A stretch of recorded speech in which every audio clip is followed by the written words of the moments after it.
Good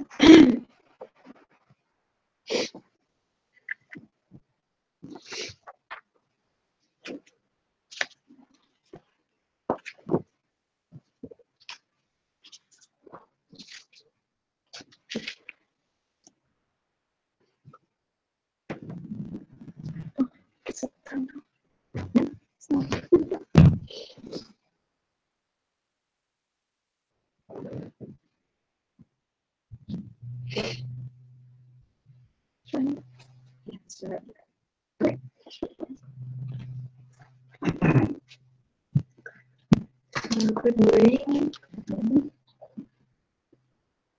Okay, this is working. Hello, hello, hello. Does it look like this? I mean, it's on.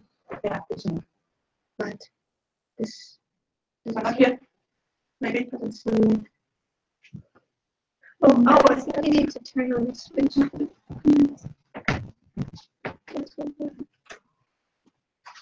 Oh, this one.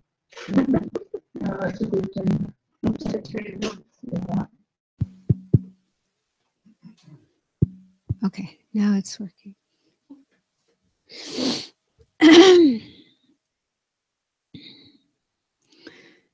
So we're very fortunate that we are still alive and having all the conditions to be able to come together and do meditation, developing our mind for the benefit of ourselves, but also for the benefit of others and for the world. So we'll start with the practice of the Lam Rim meditation, and then we'll do Kamal biting meditation. And then, so today I thought we'll start on the third section of the Lam Rim, which is called the Great Scope. This is the section that deals with how to develop the altruistic intention, bodhicitta, to become a Buddha, the aspiration to become a Buddha, to help all living beings. So we do lots of meditations to open our hearts and become more focused on others, more caring towards others, and less single-pointedly focused on me, myself. So it's very nice meditations. Okay, so I'll read the motivation. You can contemplate.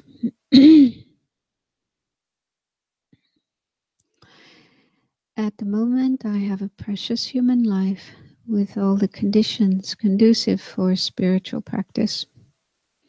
I am healthy and have met the Dharma.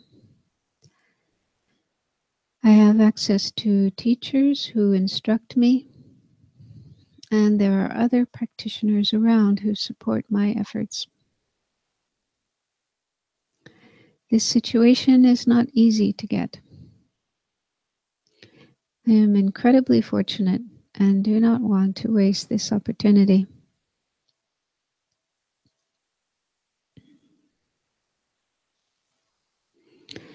I live in a world in which I am interdependent with other beings. In fact, I am alive today due to the kindness and efforts of others. My parents who gave me this body, the farmers who have grown all the food I have eaten since I was born, the teachers who taught me, and so forth. All the abilities and talents I have are due to others who believed in me, who encouraged and taught me. All my possessions were made by others. So I have been the recipient of an enormous amount of kindness in my life. And from the bottom of my heart, I wish to give something back to the world and to help others find happiness.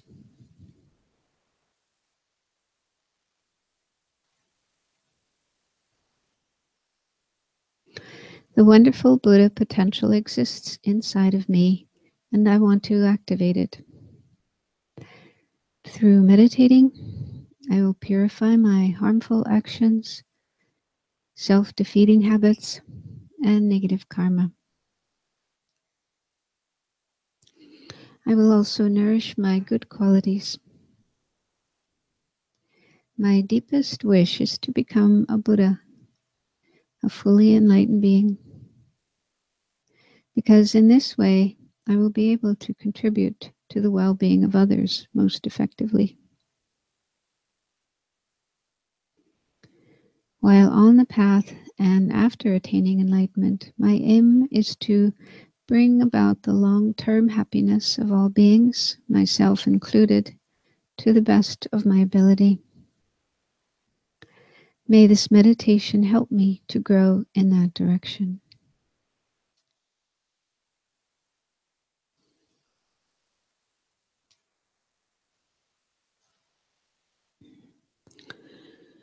Now, visualize the Buddha in the space in front of you. His body made of golden light, and every aspect of the visualization is made of light, transparent and radiant like a rainbow.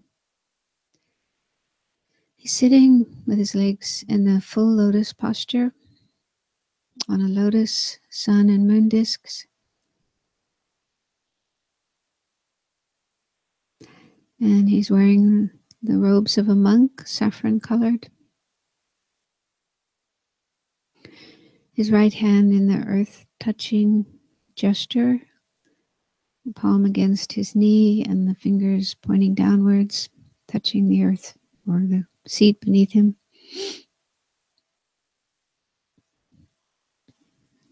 His left hand in his lap, with the palm facing upwards, holding a bowl filled with medicinal healing nectar that cures delusions and suffering. His face is peaceful and smiling, showing his wisdom that makes his mind free of all disturbing thoughts and emotions, and full of only love and compassion, and being completely dedicated to helping every living being continuously and for all of time until every last being has reached enlightenment as well.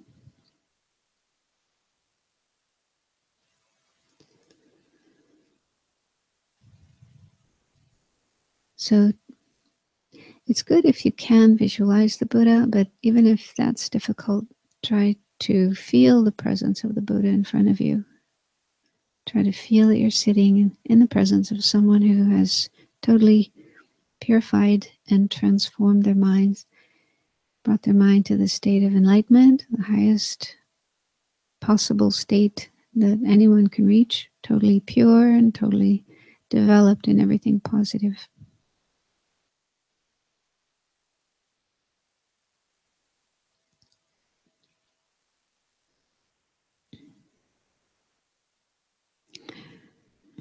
And remember that we have the potential to reach this state as well.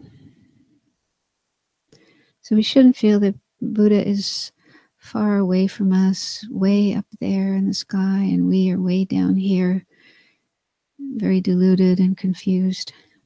So it may be true that we have delusions and confusion and problems and so on, but these are not permanent in us. They are not our real nature. They can be gradually reduced and eventually cleared away completely. And we can become just like the Buddha himself.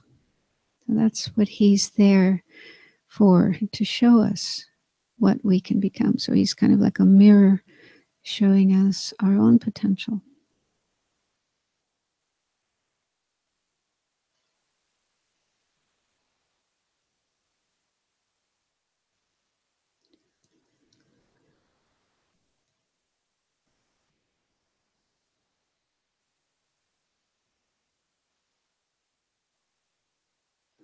So now let's recite the prayers.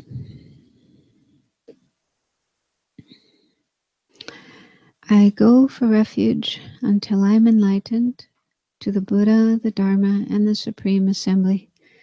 By the merits I create through giving and other perfections, may I become a Buddha to benefit all sentient beings. I go for refuge until I'm enlightened to the Buddha, the Dharma, and the Supreme Assembly. By the merits I create through giving and other perfections, may I become a Buddha to benefit all sentient beings. I go for refuge until I'm enlightened to the Buddha, the Dharma, and the Supreme Assembly. By the merits I create through giving and other perfections, may I become a Buddha to benefit all sentient beings. May all sentient beings have happiness and the causes of happiness.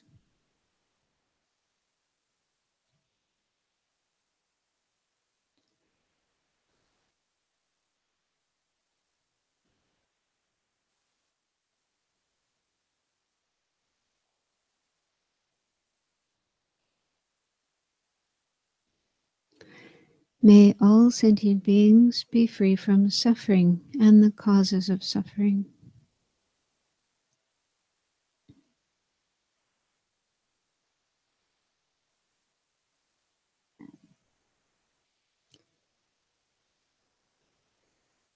May all sentient beings be inseparable from the happiness that is free from suffering.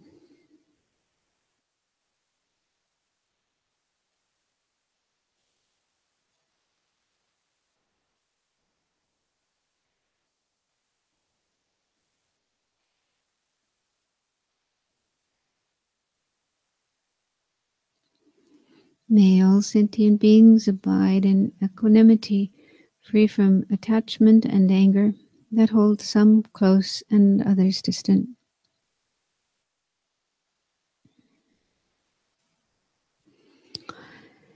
Reverently, I prostrate with my body, speech, and mind.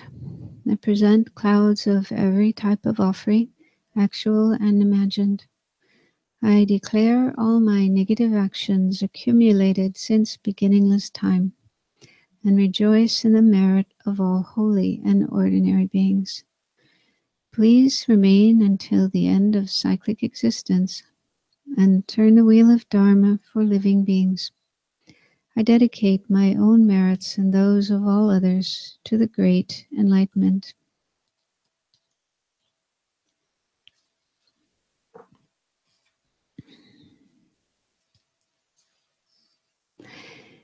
This ground, anointed with perfume, strewn with flowers, adorned with Mount Meru, 4 continents, sun and moon.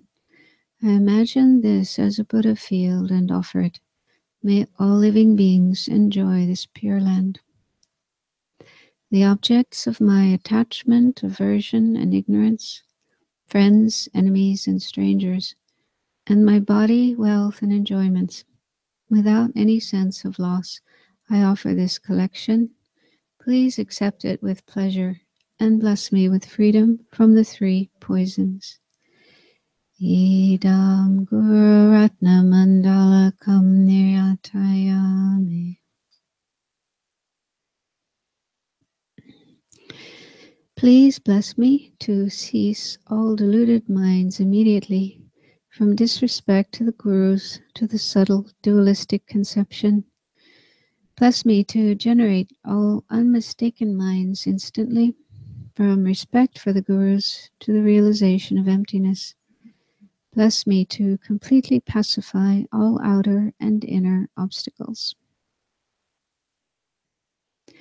So visualize white light flowing from the Buddha's heart and into you, completely filling your body from the top of your head to your toes and fingertips. Every part of your body, down to the tiny particles, cells, molecules, atoms. So let yourself be completely filled or saturated with this white light. And it purifies our negative karma, our delusions, our obstacles, all the negative energy we have in our body and in our mind. You can imagine it being flushed out of you, draining out of you, sinking down into the earth beneath us and disappearing.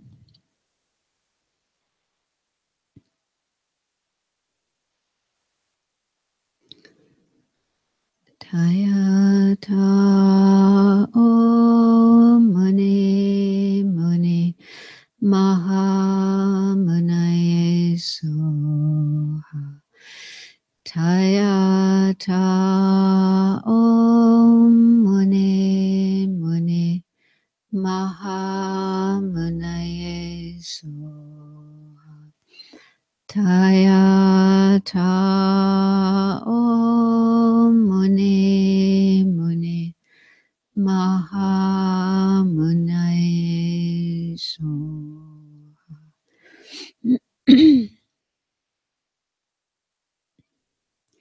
Next, visualize yellow light flowing from the Buddha into you, and again filling you completely down to the tiniest particles of your body. And this represents the Buddha's knowledge and realizations and qualities, all the good things in his mind. And imagine that it nourishes your potential to develop these same qualities. We have the seeds, the potential to have the same qualities and realizations as the Buddha. So feel that these are being nourished so that they can grow and help us quickly reach the same state as the Buddha.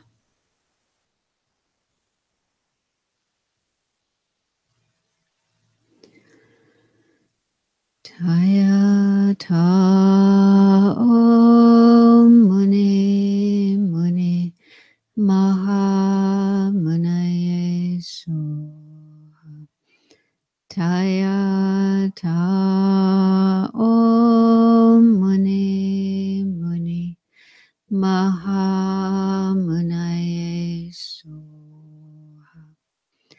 Taya ta om muni muni maha munaye soha.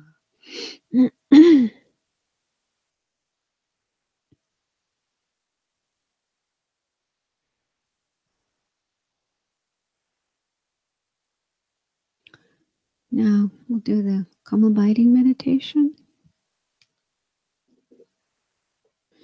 You might find it helpful to continue feeling the presence of the Buddha. You don't have to focus so much on him, but just feel that he's there, and that might help you feel inspired, give you energy and inspiration in your practice.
So in the great scope section of the Lam Rim, the main meditation is the development of bodhicitta, or the mind of enlightenment, which is the aspiration to become enlightened, to become a Buddha, to be able to benefit all sentient beings.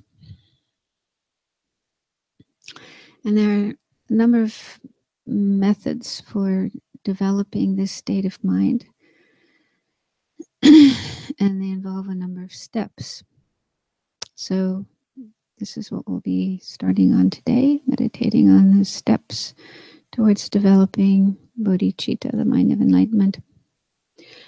And basically this means having a completely open, loving, caring attitude towards every living being in the universe, and not excluding anybody else, not excluding any being. So it is said that an important first step is the development of equanimity. Equanimity is an even-minded attitude towards others, as opposed to a discriminating or prejudiced, biased attitude towards others, where we see some people or beings as worthy of our love and our care and our attention. You know, we like them, we care for them, we want to help them. And then there are other people and other beings that we don't like. And so we have the opposite feelings. We don't like them. We don't care about them. We don't want to help them. We might even hate them and want to do harmful things to them. And then there's another group of people that we just don't care about at all. Our feelings are a kind of uncaring indifference. So this is the normal state of being that we and the vast majority of human beings and living beings have. So we divide people, we divide other beings into these three groups: friend, enemy, and stranger.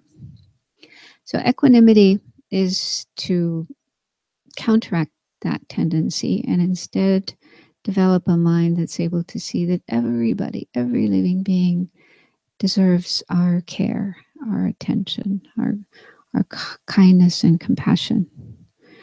So it's said to be similar to, like, if you want to build a house or building on a piece of land, you first have to make the land even. You have to make it flat and even before you start building on it. Otherwise, if it's bumpy, you know, uneven, then the building isn't going to work very well.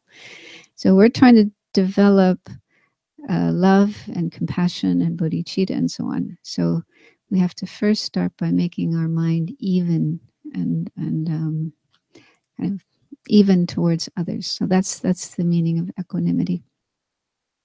So we'll do a meditation on that now, this session.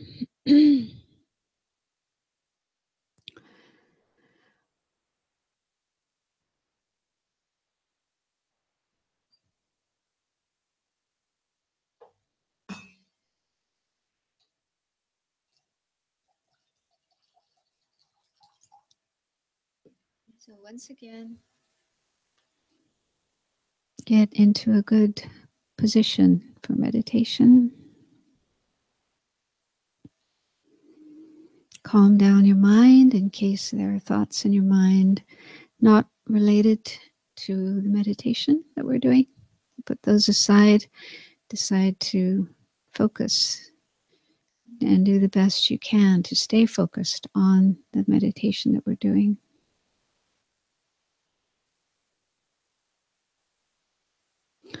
So first of all, we're going to bring to mind examples of the three types of people towards whom we have these three different attitudes: liking, disliking, and indifference. So start by bringing to mind somebody you like, someone you care about. It could be a family member, parent or sibling, or a friend, or a child if you're a parent. So bring to mind one such person or being. It could also be a pet towards whom you have really positive feelings. You care so much about that person, that being. You really want to help them and take care of them, make them happy, and so on. So bring to mind that person and imagine them in front of you a little bit on the left side, left of the center. So try to have a mental picture of that person there in front of you.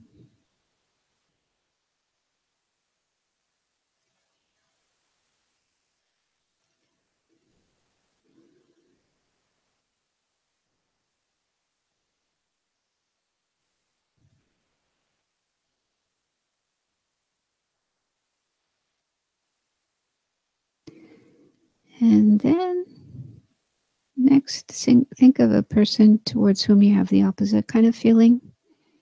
Someone you find very annoying, irritating, or even you have strong anger, hatred towards. So it doesn't have to be somebody you know personally. It could also be someone like a public figure, politician, or celebrity, somebody in the news. So bring to mind someone like that. And imagine that person in front of you, but a little bit to the right side.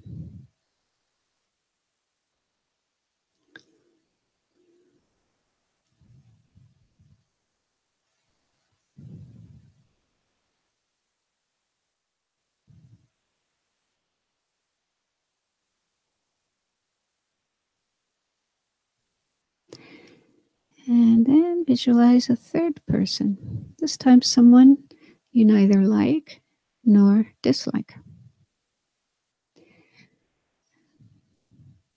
So the easiest would be to just think of a total stranger, someone you don't know at all, like when you're walking down the street or if you're in a busy place like a supermarket or train station. There's just lots of people around and you don't know them at all. You don't know anything about them. You have no connection with them. So you don't really feel anything for those people. So you could just imagine somebody like that. Pick somebody up out of a crowd, total stranger, and imagine that person there in front of you in the middle between the other two.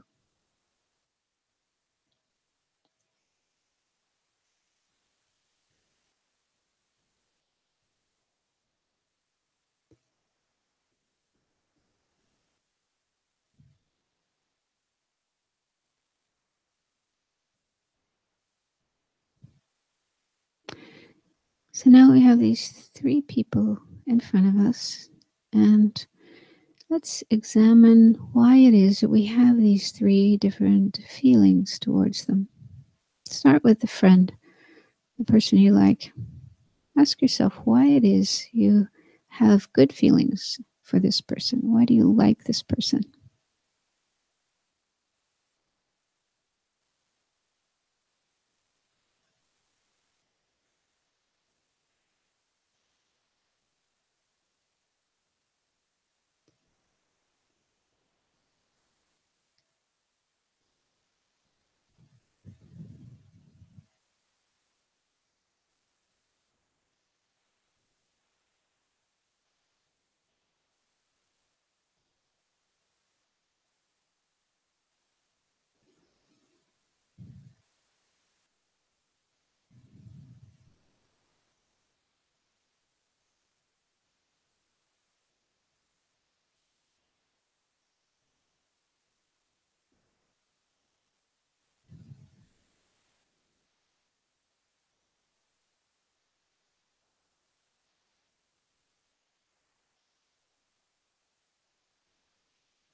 look at the person on the other side, the person you don't like, you have negative feelings for, and ask yourself, why? Why do I feel this way towards that person?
And then look at the person in the middle, the stranger, and ask yourself why you feel this way, a sort of uncaring indifference towards that person.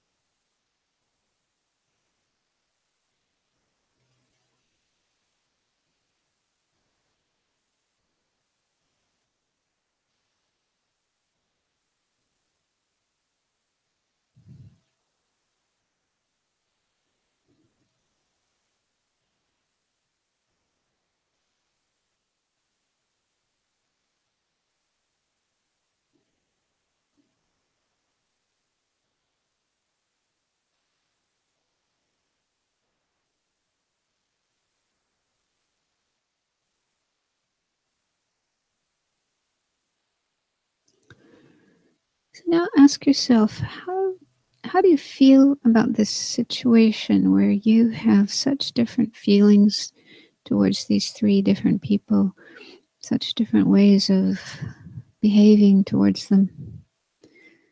Towards the friend, you're very nice and very sweet and very caring and patient. Towards the enemy, you're nasty, unkind, or at least cold and uncaring, not wanting to show any warmth, any care towards this person.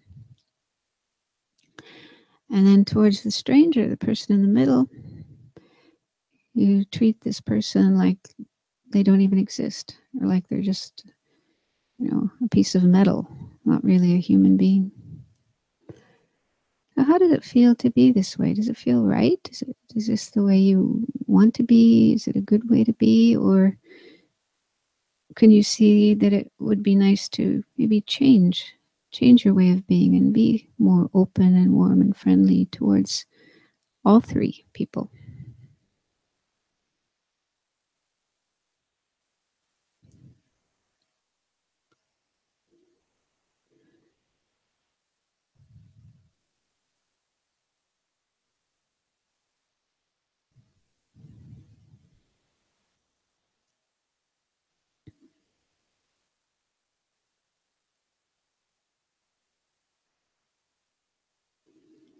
And it is possible to do that, to make our mind more even, more balanced towards others, rather than so uneven. So one way we can start working on that is to contemplate impermanence, the impermanent nature of everything. So we tend to feel as if our relationships with others are permanent, that they will never change. So towards the friend, we feel we're always going to get along with this person. We'll always have a nice relationship. Towards the enemy, the person we don't like, we feel we'll never be able to get along with that person. We'll always be enemies with them. And the same with a stranger. We may feel like they're always going to be a stranger. But the reality is quite different from that. Relationships can change, and they do change because of different circumstances, causes, and conditions. So take a look at the friend, person you like, and try to imagine a time when this person does something that you don't like. Maybe they do something hurtful to you or something you find really wrong, really bad.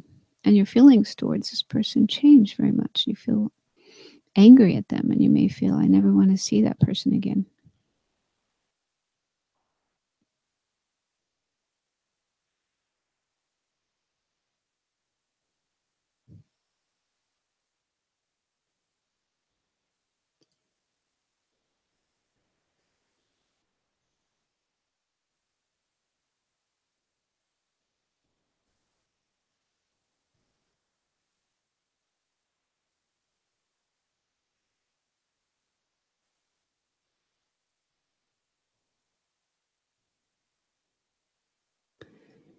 And our relationship with the enemy could also change.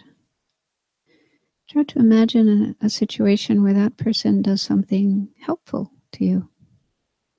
For example,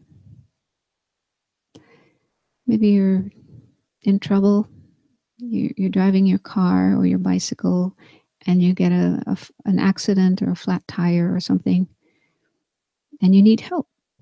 And this person comes along and sees you and realizes you need help and then offers to help you and does help you. So imagine that happening and just see what happens in your mind. Is there any change in your mind and your feelings towards this person?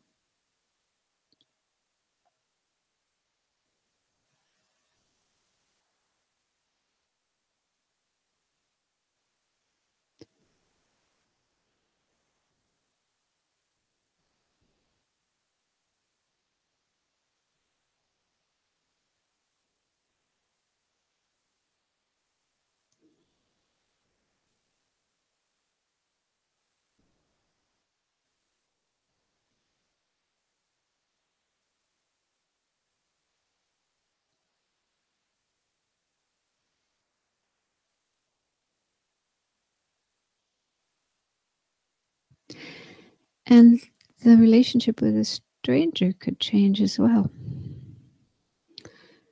Imagine you're walking down the street or you're walking through the train station and you drop your wallet with your money and you don't even realize it.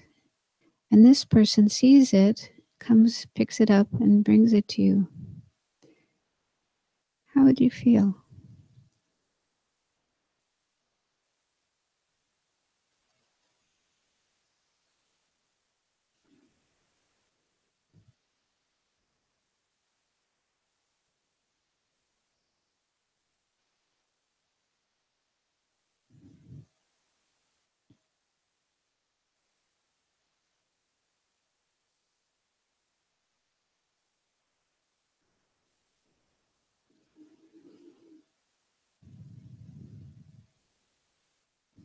So, if we can recognize the potential, the possibility of our relationships changing due to changing causes, conditions, circumstances, then that can start to open up our mind a bit more, make our mind more open and more flexible to the possibility of changing our feelings, changing our view of other people and other beings, rather than seeing them as fixed and like permanent, carved in stone, never changing.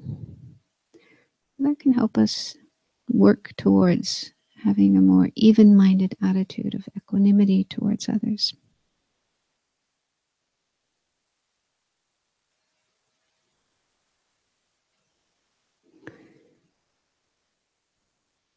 So What conclusion can you draw from the meditation that we just did? You might be able to have a more open, equanimous attitude towards others, or you might feel, I'm not quite there yet. I want to think about this more. I want to spend more time thinking about this and working on this. So, whatever conclusion you're able to come to, bring that to mind and then just focus on that. Keep that in your mind for a few moments.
So we have a half-hour break now until 11.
So take your time to get yourself settled in a good position for meditation, trying to be as relaxed as possible, but at the same time alert, ready to focus the mind.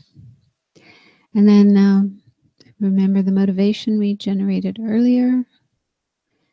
And then when you're ready, go into the actual meditation on calm abiding. Try to be on the lookout for the different faults or hindrances that can occur. And if you do notice them occurring, try to use the antidotes, some kind of antidote, so that your mind doesn't just get stuck in that fault. And we have enough time today for a 24-minute session of calm abiding, which is the recommended amount of time. So you know the instructions, so just do the best you can to follow the instructions.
Somebody's phone is ringing upstairs. Hmm?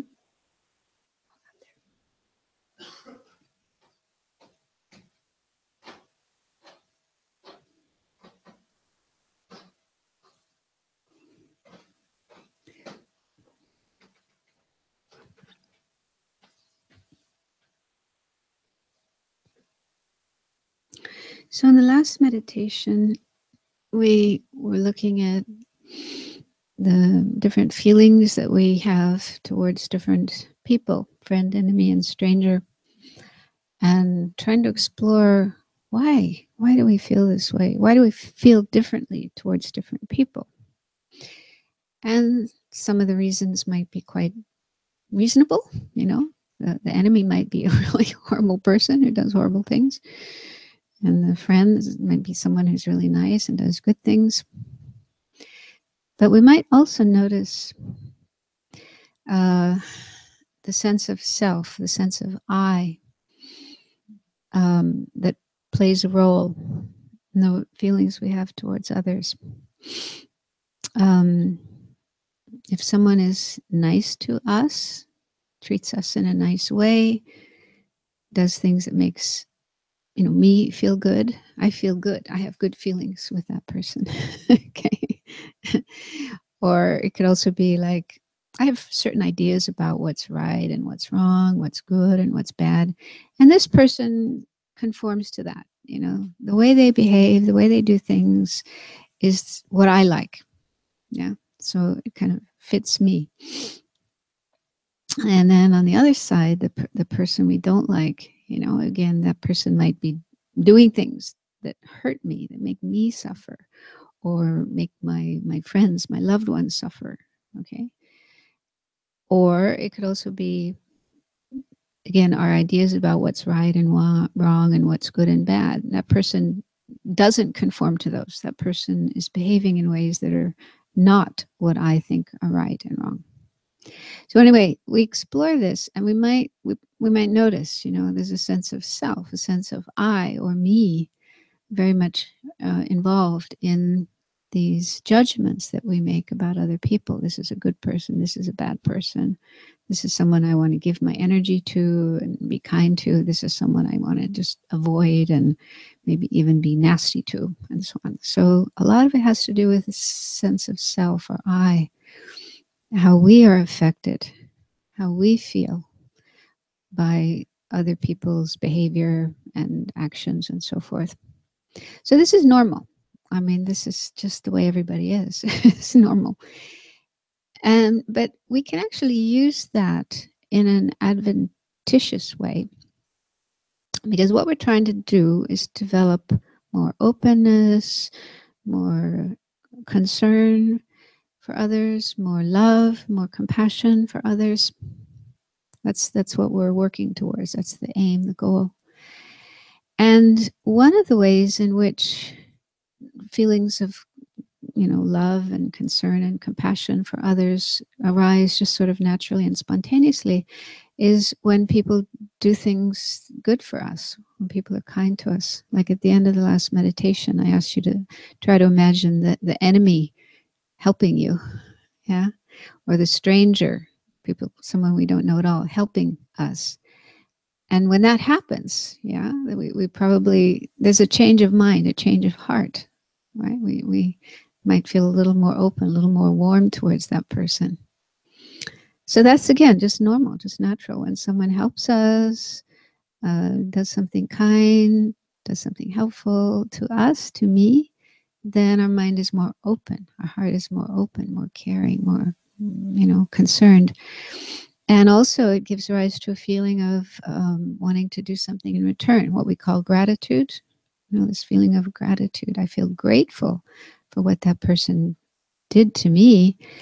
And then that leads to the feeling of reciprocation. Like, they helped me, I should help them. So then when they need help, they are in trouble, we just naturally feel this wish to do something helpful for them, to repay their kindness. So one of the meditations for cultivating more love and compassion involves contemplating, thinking about the ways in which others help us.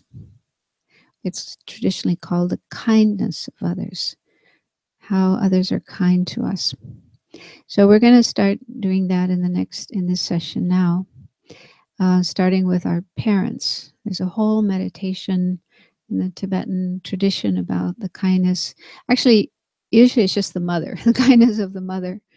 But I think maybe it's more relevant nowadays to include the father, because fathers are taking more of an active role in bringing up children. So there is more both parents now who are taking care of children, and so we'll do a meditation on that, the kindness of parents.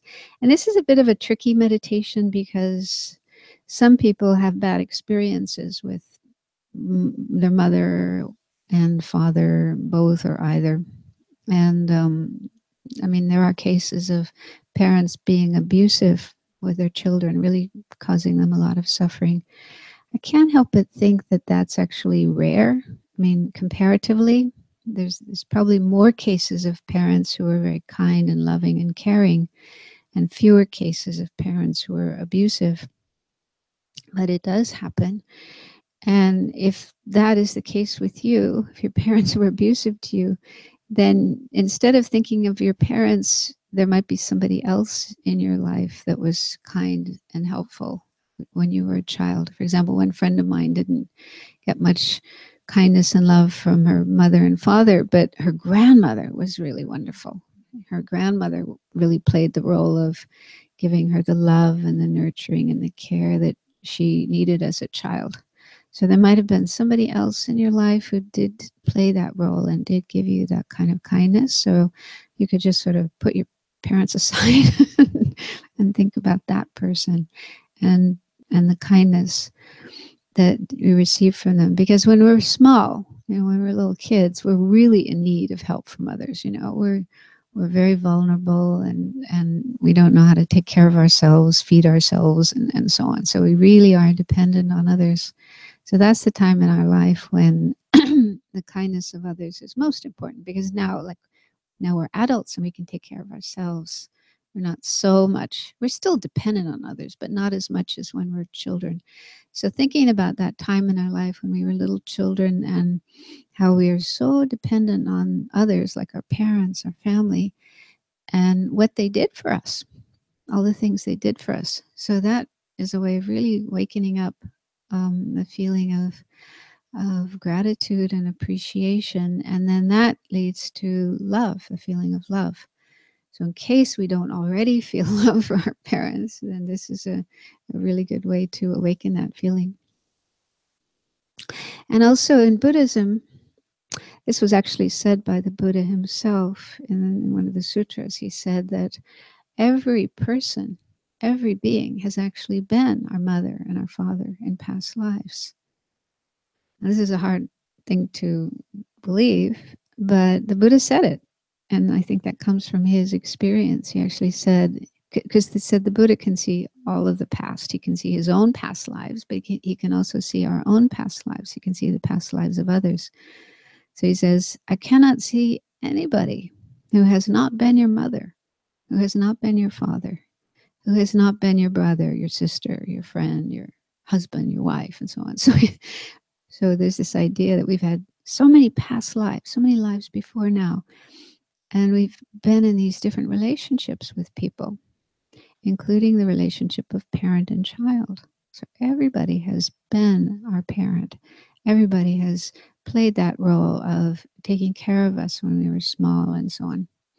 And so it said that if we can think about this, it's a hard idea to accept, but slowly thinking about that can really help to open up our mind and our heart to others. And, wow, that person has been my mother, has been my father, has been kind to me, taken care of me when I was in need. So this is a really good way of opening up to others and being more concerned and then loving and compassionate towards others. So we'll do this meditation now. Like I say, it is a difficult one. So if you find it difficult, it's natural. But slowly, slowly, the more we think about this, it can be very helpful. Okay, so get into the position for meditation.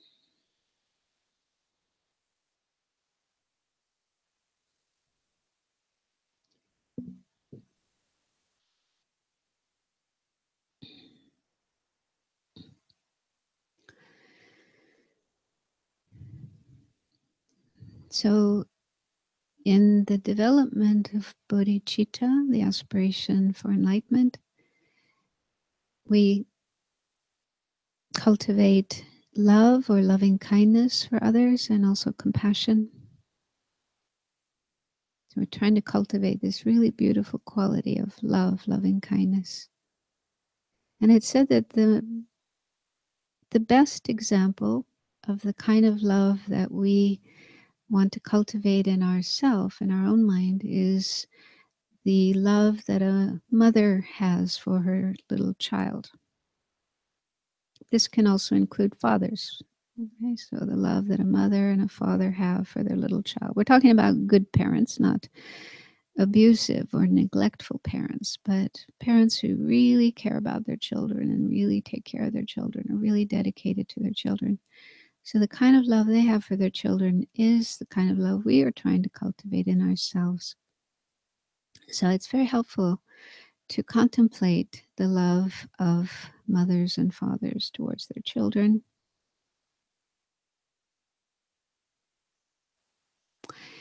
And that time in our life is probably hard for us to remember. Our memories may not start until we're older. So it's good to just use our imagination and try to understand what it was like when we were first born and as a very small baby, a small child, and the kind of care that we received from our mother and our father and whoever else was there to take care of us. But I think one reason the mother is focused on is because we are born from our mother. Our life begins inside of her womb. And so it's good to think about that. The fact that she sort of gave her body as a place for our body to come into existence.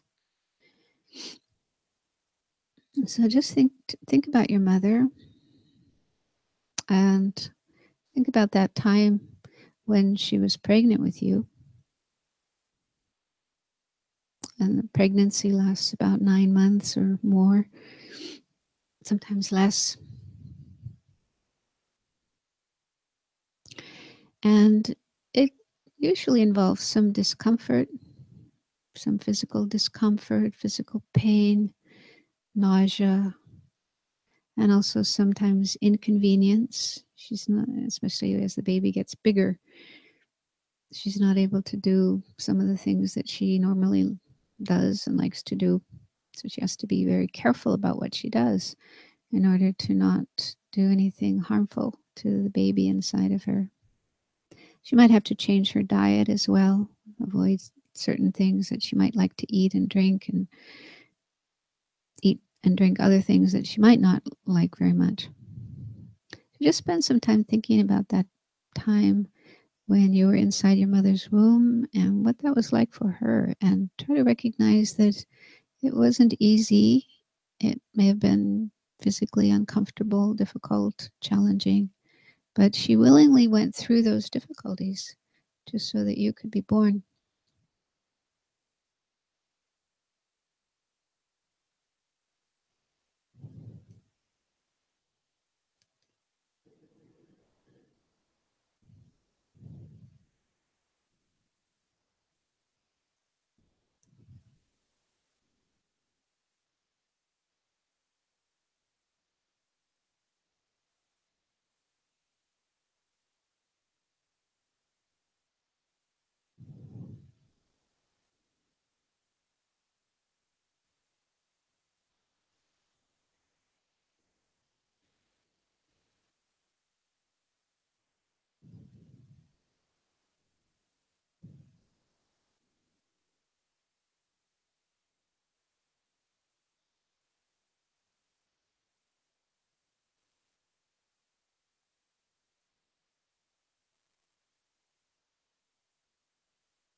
And then there's the time of the actual birth, when we are coming out of our mother's womb. And as we were talking about yesterday, that's probably in most cases very, very, very painful. I've heard it described as the most excruciating pain that there is. And it's not just for a few seconds, but it can go on for hours. And in addition to that, the physical pain, there's also probably some fear and anxiety, because sometimes something can go wrong during the birth process and the baby might be injured, it might not come out correctly, it might not survive. And also the mother sometimes doesn't survive. Sometimes she dies during childbirth, even in nowadays with modern facilities and hospitals. It still happens that mothers die in childbirth. So it's kind of a dangerous thing to go through. So it's good to think of our mother going through that for us so that we could be born, so that we could have the life that we have.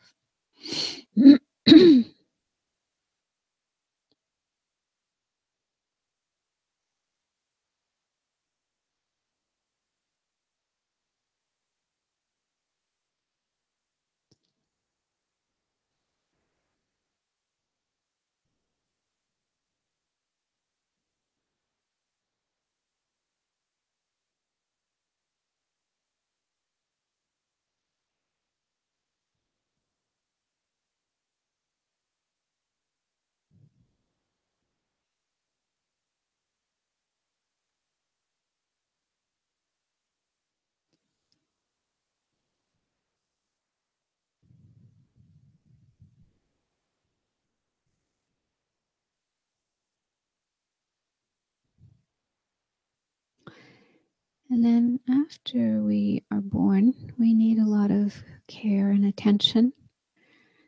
The Tibetan texts say that a newborn baby is like a little worm, like a little bug, very small and very helpless. So we can't do anything. We can't take care of ourselves at all. All we can do is lie on our back and cry and wave our arms and legs in the air. We can't move. We can't turn over. We can't feed ourselves. So we're totally helpless and totally dependent on others. And most of the time, it's the mother who takes care of the child, who takes care of the needs of the child, feeding the baby, changing the diapers every few hours, bathing the baby, putting on fresh clothes, and so on. So taking care of a small baby is actually a full-time job. And not just full-time, but 24 hours a day. Because even during the night, the baby wakes up and cries out of hunger, so the mother has to feed the baby. So it's really hard work taking care of a small baby. And there's no salary. Mothers don't get paid for the work that they do taking care of a small baby. So it's really a work of love.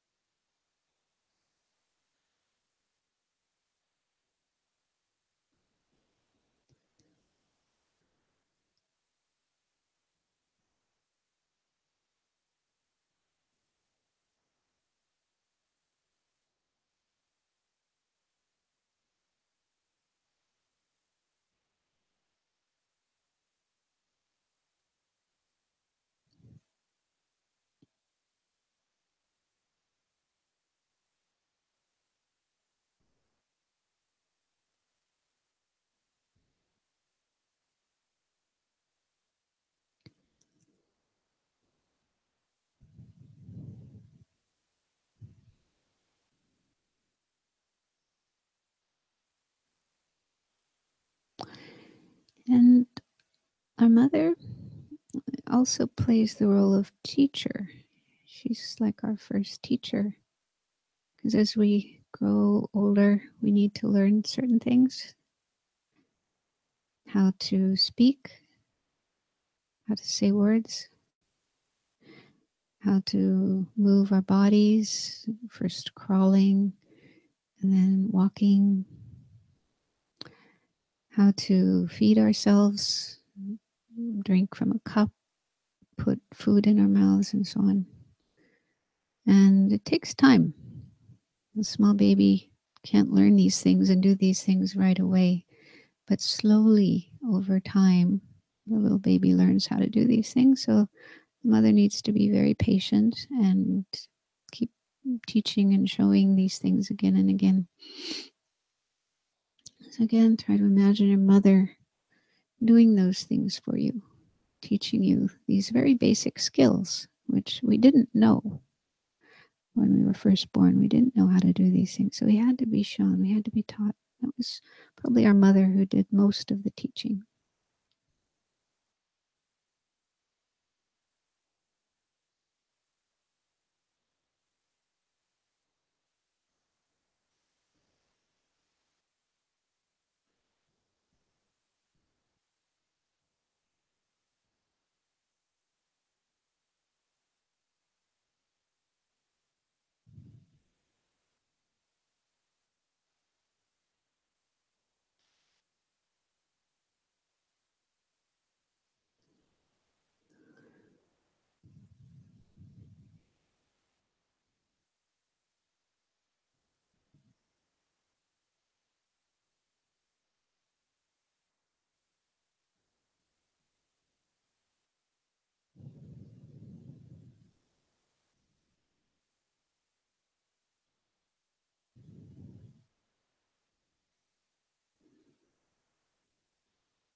And you could think of other people who were around at that time in your life and helped out. Your, may have been your father, grandparents, older siblings. So, what other people were there taking care of you, helping to teach you and bring you up beside your mother? So, think of them and also feel a sense of appreciation and gratitude for what they did for you.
And if we recall experiences where our parents or the other people taking care of us were not so kind, they may have been impatient, got angry at us, maybe punished us, hurt us, yelled at us.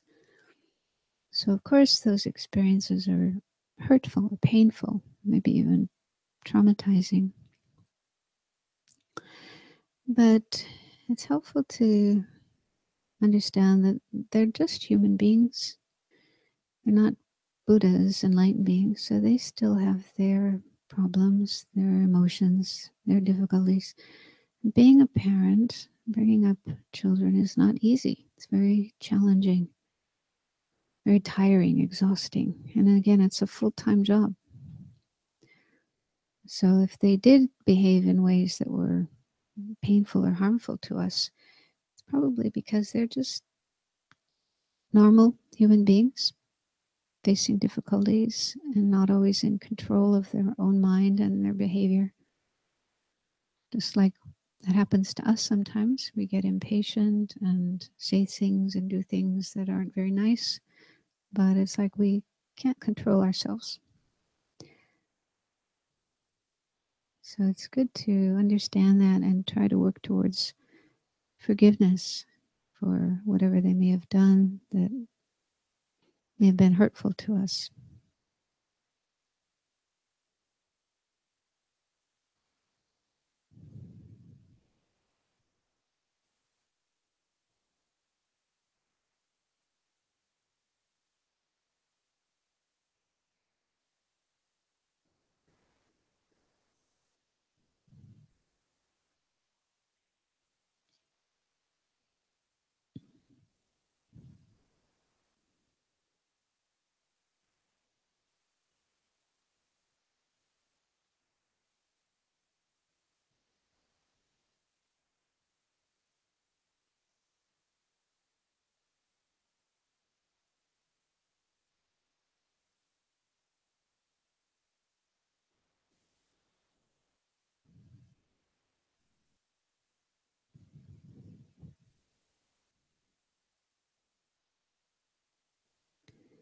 And in many cases, probably most cases, the love and care that parents show their children continues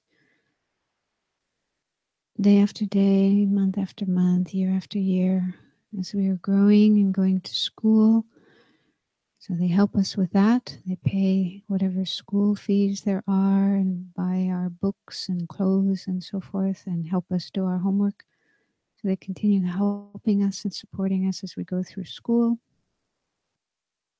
And then finding jobs when we're older. And even when we're old enough to move out of home and live on our own, parents are often there for us when we need help. So if we need a place to stay or we need comfort because of a relationship breakup or losing our job or whatever difficulty we find in our life, we meet in our life, often our parents are there for us to give us love and support and care. So see if that is the case with you and your family and feel a sense of appreciation and gratitude.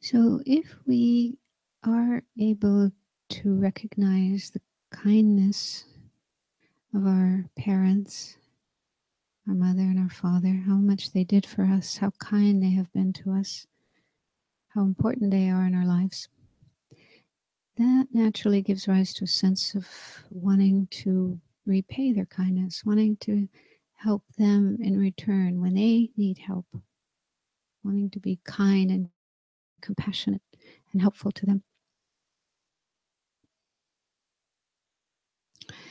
And the Buddha said, every person has been our mother and our father in our previous lives.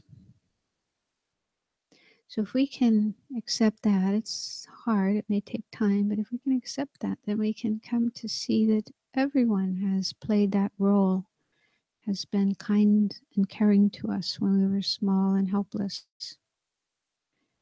And that can help us generate a sense of appreciation and gratitude towards every person, every living being. And that becomes a really good basis for love and compassion, the wish to help others, and eventually the wish to become a Buddha, an enlightened being, to be able to help all other living beings and repay their kindness.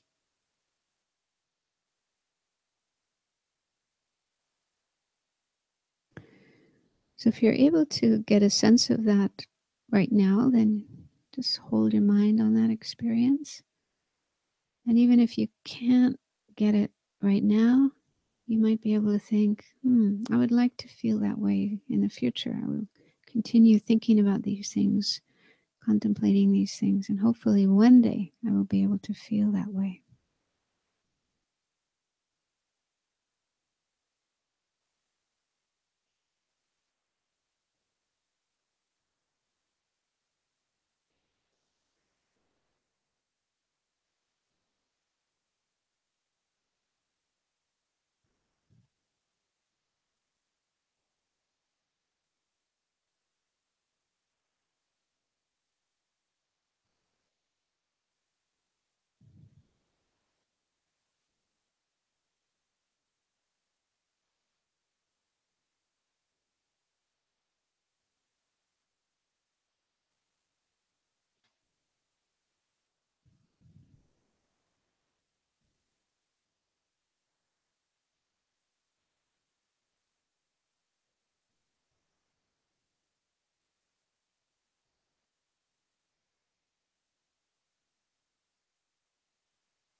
So let's make a dedication of the positive energy we've created so far today in these 2 sessions of meditation. Again, feel confident that we have created some positive energy. Sometimes we may doubt that. We may think, oh, I didn't meditate very well. My mind was wandering all over the place. I couldn't concentrate. Or I had some really bad thoughts coming up. So we may sort of put down our meditation and think it wasn't really so good. It's important to understand that just making the effort to meditate, just trying to sit and do these meditations, even if we have a lot of difficulties, it's such a good thing to do. We definitely create some merit, some positive energy. It's important to appreciate that and feel a sense of joy or rejoicing that we just made the effort to do these things. And feel confident that we did create some positive energy, merit. And now let's mentally dedicate this merit that it will bring us closer to enlightenment, be the cause for our attainment of enlightenment, so that we can then help all other sentient beings to become enlightened as well.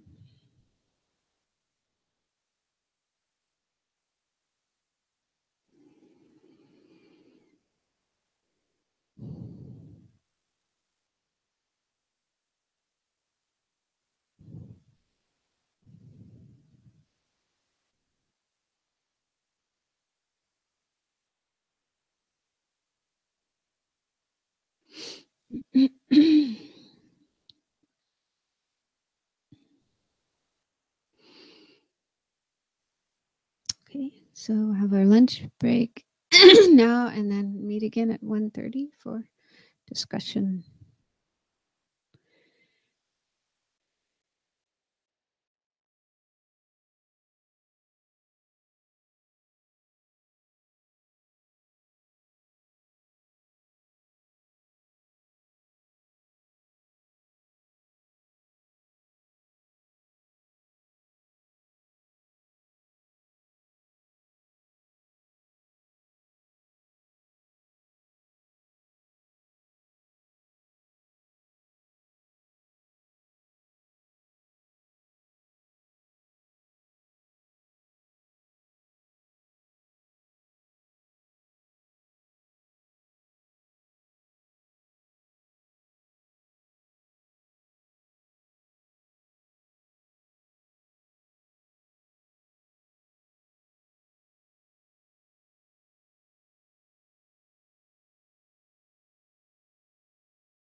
so that the questions and comments can get recorded.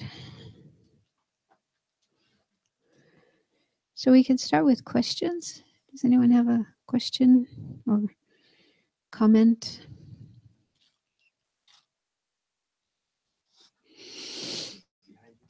Yeah. Oh, yeah. Sorry. I think I'll try to lead towards a question. It's mainly, I think I just like to share what I'm experiencing right now. It's because we're in a city retreat, fairly intensive Lam Rim silent retreat. I'm traveling from here to home, encountering the dynamic turbulence of life as I go.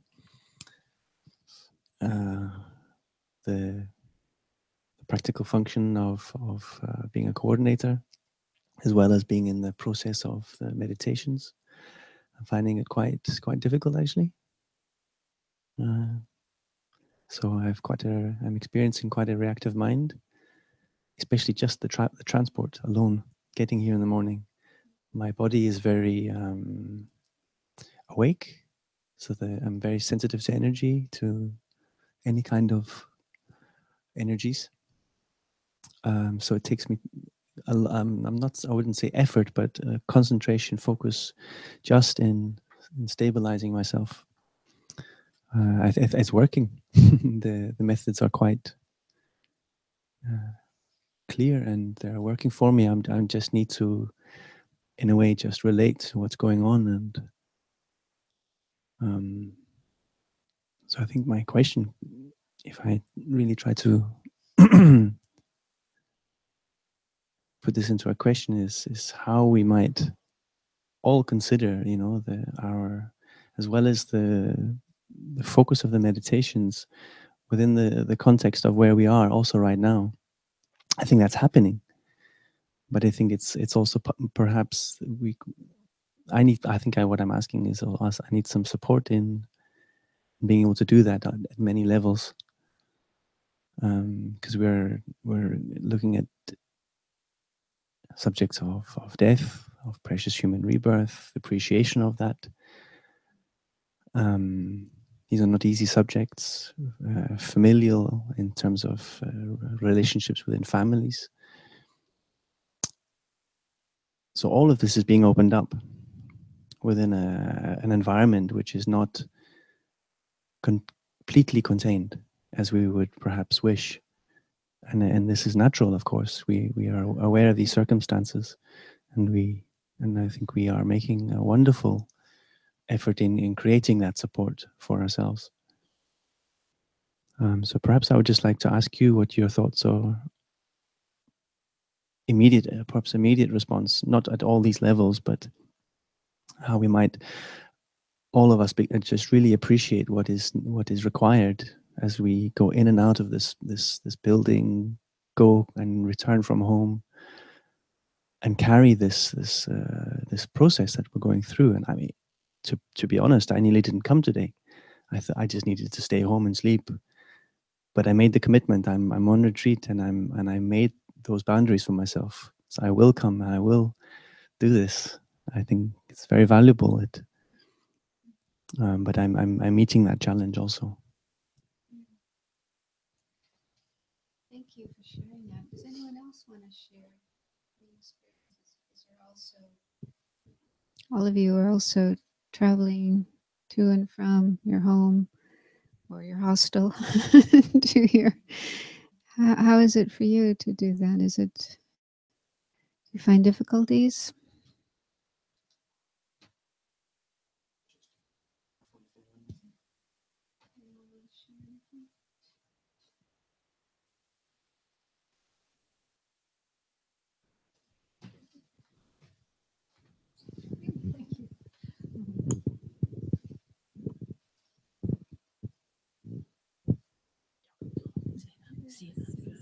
Well, it's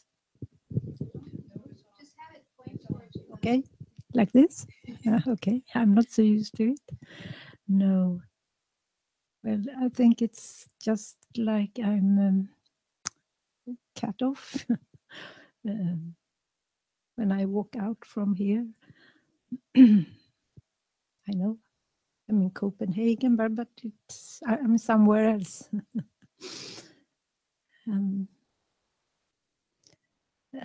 What is the problem is for me to have this meditation mood or something when I get out of here to the hostel, and also when I go to sleep, I would like to be able to think, but I can't. Perhaps it's because I'm tired. This morning I was tired. It was just like a blackout this morning. So perhaps it's the fourth day, I think. But I think all this is a progress. It's part of something going on, progressing. So, well, for me, this is the subjects are difficult, but they always are. So, and now I get so much support from all of you, and also your teachings and the community. So for me, this is very valuable too. Been on other retreats. Then I can find it a bit too. I'm in an environment that is quiet and everyone is meditating, happy, kind. This is for me a bit the same, but I have to have it in my mind. The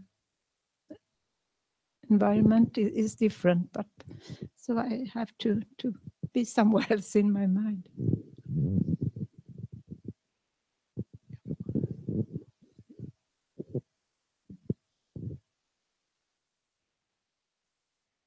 You don't have to stay. If you want to share some experience.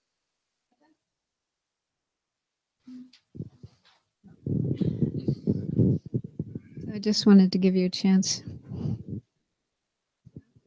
So the traditional teachings about retreat say that ideally one should stay in a quiet place away from lots of people, cities and towns and markets and busyness and so forth, and also not use things like telephones and internet and so forth that would bring in the world to our mind. So really try to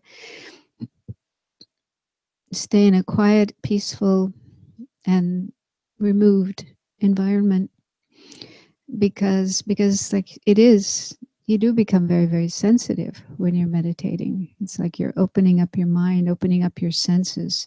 You become much more aware of everything. And so then, yeah, things you see and hear and smell and so forth, they all are much more vivid, much more powerful. And I can't recall myself if I have ever tried to do a kind of retreat like this. I mean, I'm living here, so I don't have to go out and travel somewhere else and then come back. So I just stay right upstairs. And in the evenings, I've been going for a walk, but I try to go to a place that's quiet, like around Christiansborg. In the evening, there's hardly any people there, so it's very quiet and peaceful and so on. But I think if I tried to go, to another area where there's a lot of people, a lot of activity, I would also find it very disturbing. So I'm not really sure what to say. I mean, it would be great if everyone could just stay right here and not have to travel, not have to go out. But there are other places I've heard of where they do city retreats, and so people do go home at night and then come back in the day, and so they're dealing with the people they meet along the way, and also at home there may be, you know, things going on at home, their family, their kids, TV, and so on. So some people do that, and it is probably quite challenging and probably not so ideal, because they say that in the teachings, they say that like when we're doing a Lam Rim retreat, we're meditating on Lam Rim topics during the sessions, and then in between sessions, they say that is a very important time. What we do in between sessions, and the ideal thing is to try to stay mindful or in a certain state of mind related to the meditation topic that we're doing. So if we're meditating on impermanence and death, for example, then to continue having that awareness of impermanence and death in between one session and the next, and not just totally forget it and get caught up in other things. Of course, that's very hard to do. I think it takes quite a highly developed, highly trained meditator to be able to do that, to keep mindfulness, that kind of mindfulness going all through the breaks between one session and another. But they also say, at least try to keep your mind in a positive state. Try to do things that are virtuous and not do non-virtuous things. So, for example, they say you can do other prayers, other practices, read books, do things that are positive and constructive, rather than things that would disturb your mind or bring up disturbing thoughts, emotions in your mind. So try to at least keep your mind in a positive state. So I would think in this kind of situation, if you do have to go home at night and travel through the city and deal with people who are not in this state of mind, then maybe you just need to be creative and think about what practice you could do that would help you to maintain some kind of retreat state of mind between now and home. For example, we're talking a lot about loving kindness and compassion for others. So that would be a very suitable practice, because you're going to be meeting with others. And so just trying to maintain positive thoughts and feelings towards the people that you meet and see and so forth. And or just paying attention to your own mind and trying to notice what does come up in your mind. Is there irritation? Is there judgmentalness? Is there attachment? Just trying to maintain mindfulness of whatever thought, whatever feeling, whatever stuff is coming up in the mind, and be on the lookout for like delusions, the disturbing states of mind, which are the poisonous ones, the enemies, the harmful ones. So try to look out for those. And if those come up, then realize, oh, that's not a healthy state of mind, and find some way of dealing with it rather than just going with it, getting caught up in it and carried away with it and so on. So those are some suggestions of things that you could try to do. And if that's hard to do, then have a Dharma book. Read a Dharma book, or go on YouTube, and there's lots of teachings on YouTube. Listen to Dharma teachings. So things that could help you not get carried away in some kind of disturbing state of mind, but help you remember Dharma. I don't know, how does that sound? Yeah.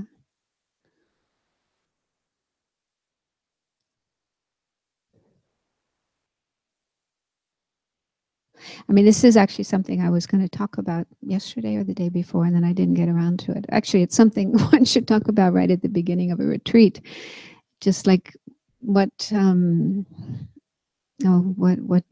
state of mind to try to maintain. I say try because it's not easy, but at least be aware that this is something we strive for, to try to keep our mind in a positive state,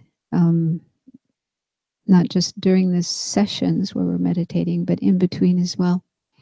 In fact, Lama Zopa Rinpoche has said that the meaning of the word retreat, retreat can mean different things to different people. And also there's different kinds of retreats, different ways of doing retreat.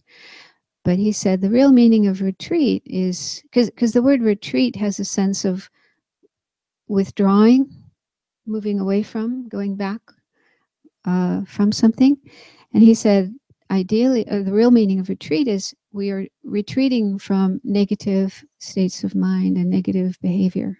We're retreating from bad karma and delusions. We're trying to avoid those. So that's like the minimum, the what do you say, or the bare minimum. Yeah, at least we try to do that. At least we try to refrain from doing negative things with our body and our speech and our mind. And on top of that, if we can do positive things, virtuous things, then that's even better.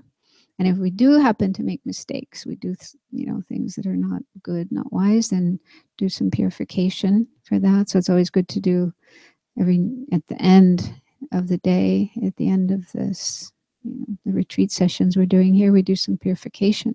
So if we did do something negative during the day, then to purify that. So, so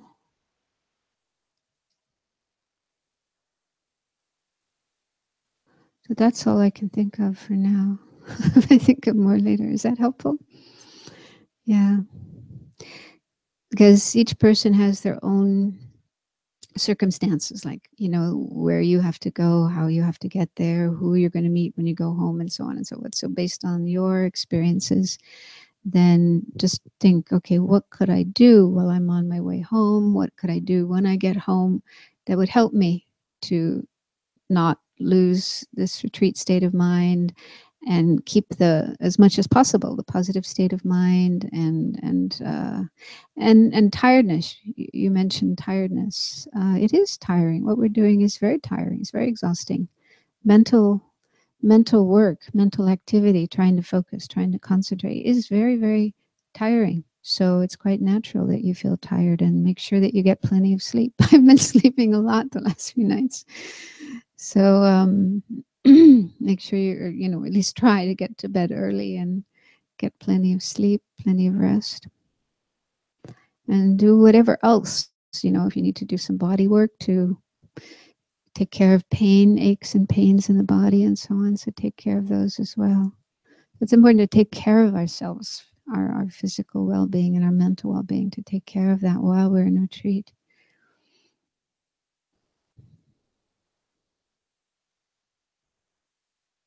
Is that okay?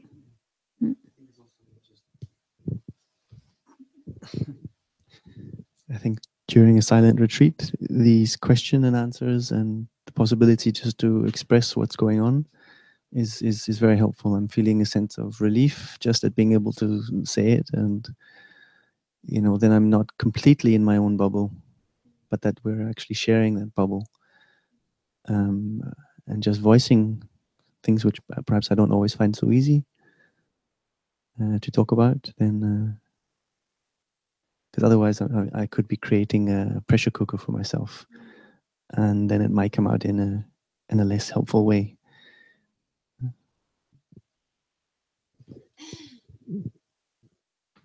That reminds me, the very first retreat that I ever did, it was right after becoming a nun, and Lama Yeshe, I was living in Kopan Monastery in Nepal. Lama Yeshe had just given the Vajrasattva initiation for the first time and gave teachings on how to do that practice. And then most of us went into retreat to do the Vajrasattva practice. Some went by themselves somewhere, and some of us stayed at Kopan and did a group retreat. So it was the first group Vajrasattva retreat at Kopan. And it lasted 3 months. That's my first retreat. We were doing 4 sessions a day, 2-hour sessions, right? Because you have to do 100,000 mantras, long Vajrasattva mantras, and it takes a long time. So there was about 10 or 12 of us, and we're sitting together, 8 hours a day, mostly keeping silence. And I was really gung ho in those days. I was like, oh, I have to be a super perfect practitioner. So I was trying really, really, really hard, to do everything perfectly. And sometimes I really felt like I was going crazy. I felt like I was a bit, ready to go to a mental hospital. Just what was going on in my mind was just complete craziness. And I felt so bad. I kind of thought I'm probably the only one who's having all these problems. I didn't dare tell anybody what was going on inside of me because I thought they might send me away or scold me or whatever. So I kept it all to myself, and I just tried to, and it was really difficult.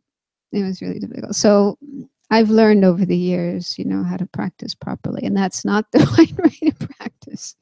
So I think what you say is true, that it is good to have a chance to share with other people, with, your fellow retreatants, with ideally a teacher, someone who has more experience, what's going on inside of you, because otherwise there's that danger that you think, oh, what's wrong with me? I'm terrible. I'm going crazy. Nobody else is like this. And I'm sure everybody else is having the same stuff. And if I had known that, if we had talked about that, and if I knew everybody else was also having a lot of stuff going on inside of them, that probably would have really, eased my pressure a lot. I wouldn't have felt so bad. So,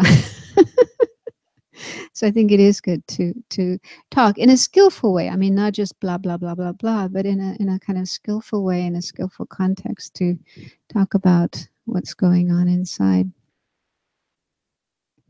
And Sharon Salzberg, who's an American teacher in the Insight Meditation Society, and she started even earlier than me, in the early 70s, going to Goenka Vipassana retreats, lots and lots of them, one after another. And she said that, she had a lot of difficulties as well. She said sometimes she'd open her eyes and look around the room at the other people and think, wow, they all look like they're having in perfect samadhi, perfect concentration. I'm the only one who's, having a hard time. This is what she would think. And then sometime later, she talked with some of the other people who were there, and they told her the same thing. They would open their eyes and look at her and think, wow, look at her. She looks like she's...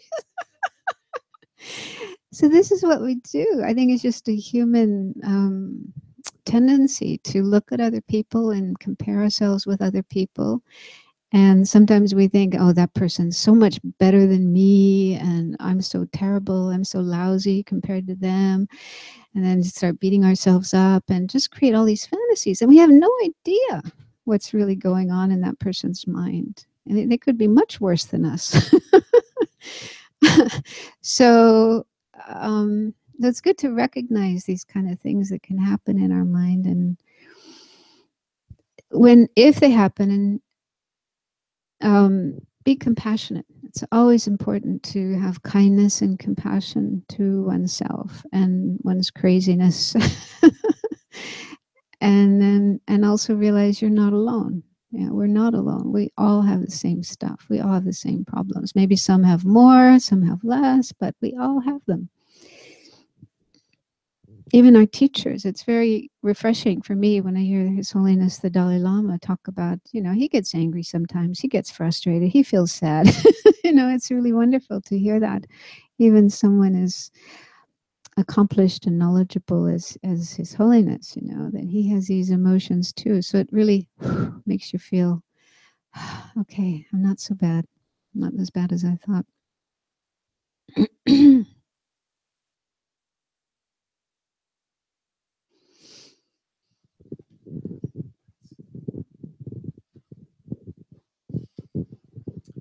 I find it actually easier in a way, not easier. I find it helpful that we are exposed to many negative things outside. I mean, just yesterday and today I noticed that it's just because, like, these days I have to work a bit as well and reply mails and stuff, and I notice my mind more than I usually do, and I feel more obliged to get back to that meditative state we're talking about and take it more seriously because we're on a retreat. I always do that, but because this is a retreat and this is an opportunity. So I think maybe, I don't know, it's not because one should do like that, but I think it's not that bad idea that I have to work, even though it's only half an hour or a bit more. And also people on the streets acting in bad ways, because then I'm more exposed to the triggers. And I notice my mind getting critical and negative. And this always happens, actually.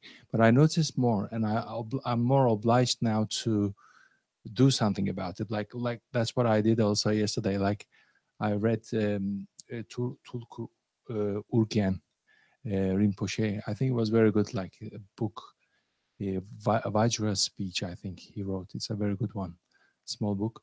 And it makes another impression on me when I read when I'm on a retreat. I tried that before too, but not on a city retreat. Because the other thing that happens is I've been to many retreats. It goes well, and as soon as you get back to the city, you experience this. But now I have the chance to work with it in the retreat when it's happening, because the triggers are there. I'm not trying to avoid them. I think I find it helpful this way. Yeah.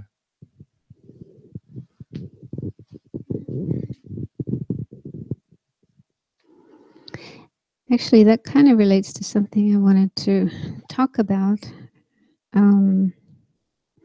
It's more related to yesterday's subjects of meditation. We were looking at the causes of suffering. And Buddhism says the main causes of suffering are the delusions, the disturbing emotions in our mind, such as greed, hatred, and ignorance. But there's many others as well, like jealousy and so forth.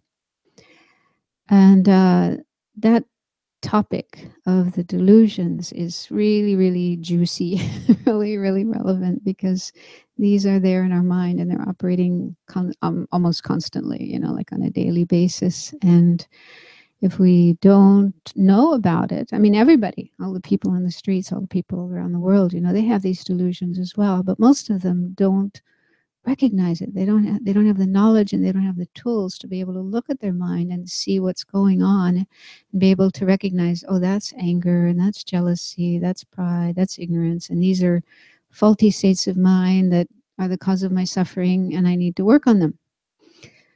So without that knowledge, then you're just totally like helplessly caught up in and carried away with these delusions again and again and again, and then you end up suffering. You yourself suffer, and you make other people suffer, and so on and so forth. So this is such a relevant topic. And there's one teaching in the Lam Rim about 6 factors that are like conditions for delusions to come up in our mind. So, there might be times when we're feeling kind of cool and calm and relaxed and things are going well.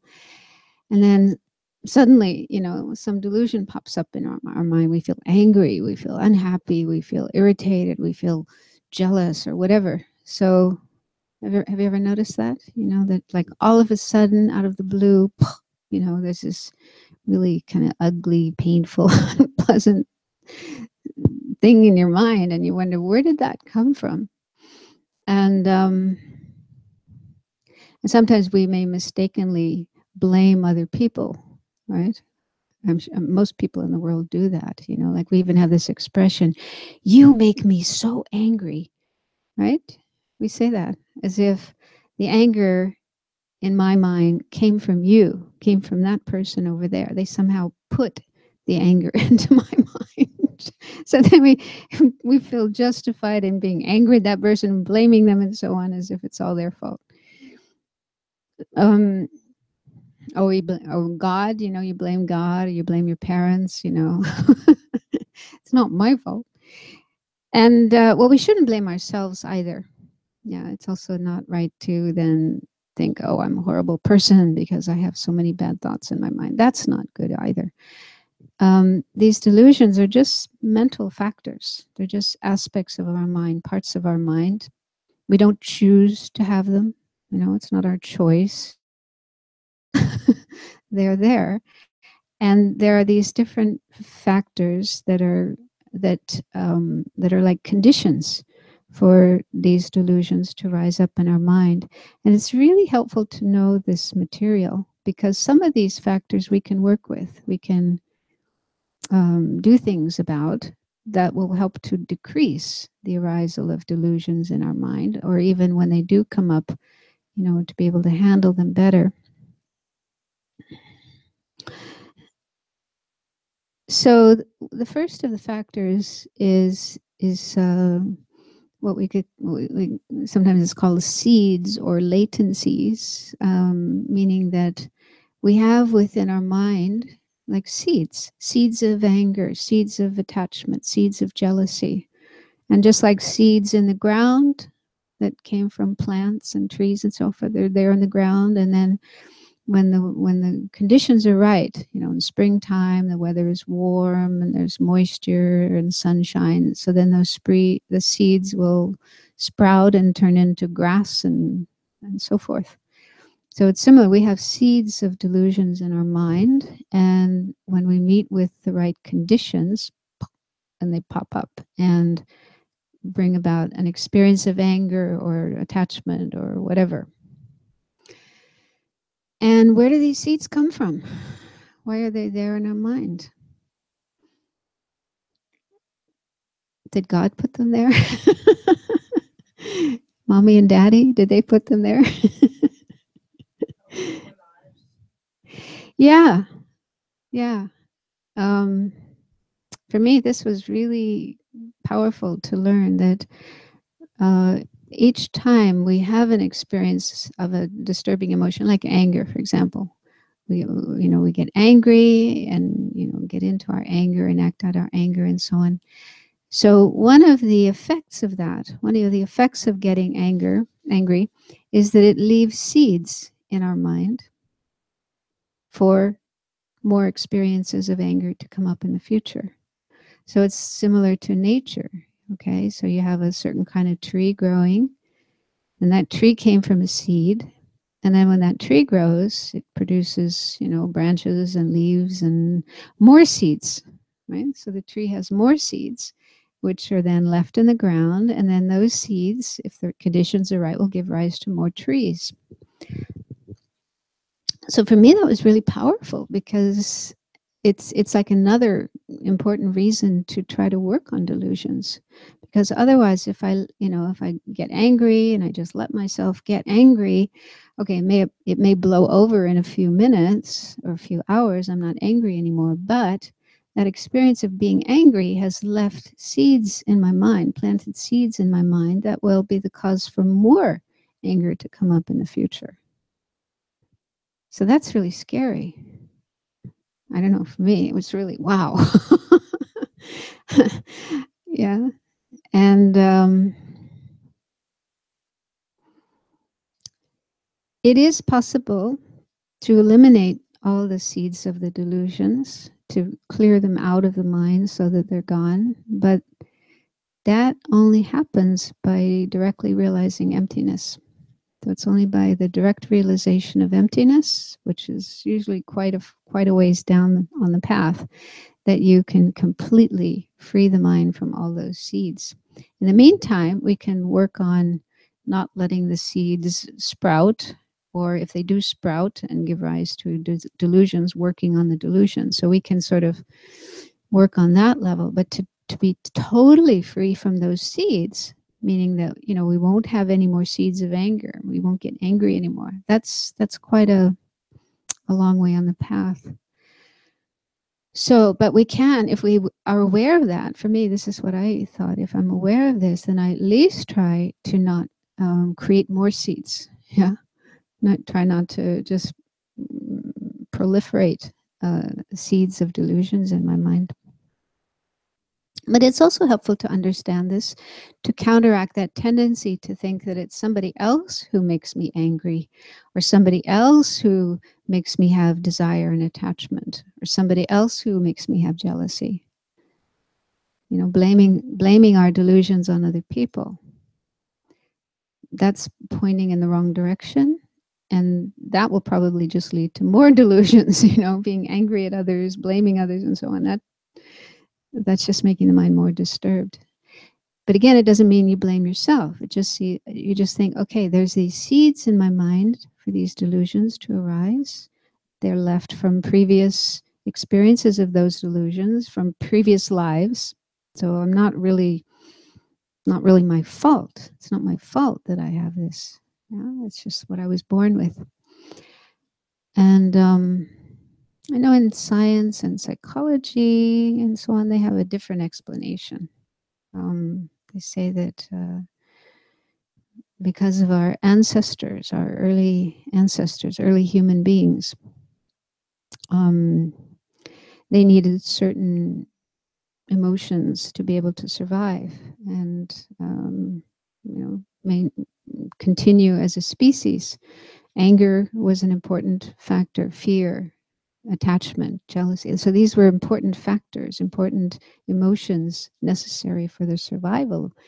And we inherit those because we're born with this human body, human brain. We inherit those emotions. It's like they're already built into our brain. We're wired to feel this way. So I don't know what to think about that explanation. It's somewhat different than Buddhism, but maybe for some people it is. But either way, it's like the point is we have inherited these factors, these disturbing emotions from others, either from our ancestors or from our previous lives, and so they're already there from birth. We don't have any choice over it, but we can at least work on them now when they do arise. And then the second of the factors is meeting with an object. So there's always an object whenever we have an emotion, a disturbing emotion, anger, attachment, and so forth. It's always in relation to some object. The object could be a person or another living being. It could be something inanimate, some material thing. It could be something more abstract, like an idea. Ideas, philosophy, views. So those can also trigger off emotions, attachment or aversion or whatever. So there's always some object that we get emotional about. And we can work with this because if we notice through our experience that certain people or certain objects tend to trigger our emotions, and it's beyond our ability to control that, then we can just try to be more careful about contacting those objects. It's similar, people who have been alcoholics or drug addicts in the past and then stopped, and they're still struggling with that old addiction. So for such people, it's just better for them to avoid going to places where drugs are being used or alcohol is being drunk, just to stay away from those places. Otherwise, going to such places or being around people who are drinking and so on will trigger off the old addiction and make it very hard for them to stay calm. So in a similar way, if there's a particular person that we always get angry at, really pushes our anger button, then it doesn't mean we should be totally avoid them or unfriendly to them or anything, but just be like super careful, very, very, very careful when we're around them. Maybe try not to be around them too much. And when we are around them, just be really careful about our mind. And maybe we can also think about, okay, what will I do if anger does come up in my mind? Maybe it's better to just, go away and not just stay there with that person. So learn how to deal with objects that do trigger off your emotions, your disturbing emotions. Does that make sense?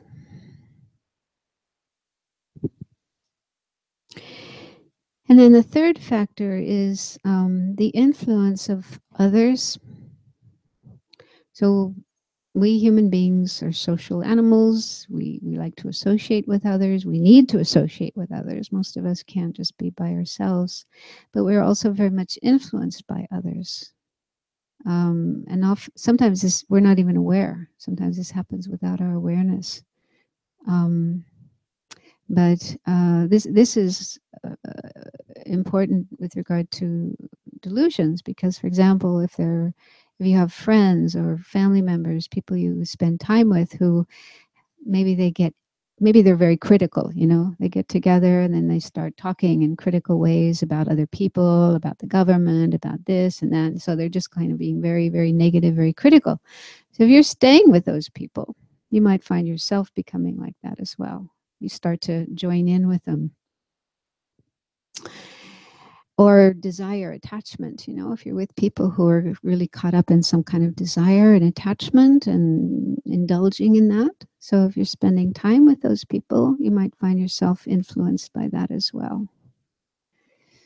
So, so if you become aware of that, that being with certain people who have certain attitudes or certain ways of behaving, that has a somewhat detrimental effect on you, then again, just try to not spend too much time with those people. And if you do have to spend time with them, be very careful, be mindful, try not to get caught up. And if, it is starting to reach the danger zone, maybe you can excuse yourself, go away, go somewhere else.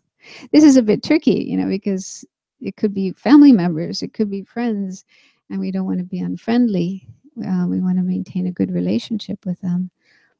But we, there's also this danger that we could be influenced by them and start to get involved in unwholesome attitudes and behavior. So that's why, again, they say it's really important to have spiritual friends, to try to have friends who are trying to live in the same way that you are. Like if you're a Buddhist, having friends who want to follow the Buddhist path, who are trying to live according to the Buddhist principles of ethics and so forth, mindfulness, loving kindness, compassion. So having friends like that, who are really seriously trying to practice, especially if they're more experienced than you are, more strong in their practice than you are, then that's a really important part of your practice. Really helps you in your practice. So they say try to keep some distance from bad friends, people who would have a bad influence on you, and try to be closer to good friends, people who have, it doesn't mean these people are good and these people are bad, but it's more what kind of effect, what kind of influence they have on us. Are they helping us or hindering us, harming us? The fourth factor is, we could call it information. And this could come in various ways, especially nowadays. There's so many sources of information, TV and internet and books, magazines, newspapers, Facebook, so many sources of phone, of course. There's so many sources of information coming into us, and that can influence us as well. You watch violent movies, you watch movies where there's people, fighting each other and killing each other and being really aggressive and bloodthirsty and those kind of things. You'll probably find those kinds of thoughts are coming up in your mind. So it's good to test this out yourself, just look at your own experience and what kinds of entertainment, music, books, and internet sites and so forth have a helpful influence on you if you do wish to work on your mind and reduce the disturbing emotions, increase the positive ones. So which sources of information help with that, and which are not helpful and may even be harmful, detrimental? Then just try to spend more time with the helpful ones, the positive ones. So it's best to do this in a way that it's coming from yourself and not, like, oh, my guru, my teacher said I shouldn't watch that kind of movie, I shouldn't watch that kind of TV show, I shouldn't listen to that kind of music, therefore I don't. That isn't so effective. It's more effective if we look at our own experience and find out for ourselves, what kind of influence do I want? What kind of information, is really good for me, is really helpful for me and what I want to do in my life. And then go from that way, from, our own experience, our own heart. The fifth one is, Just a short one. Would you say that you create a negative karma when you watch violent movies and stuff?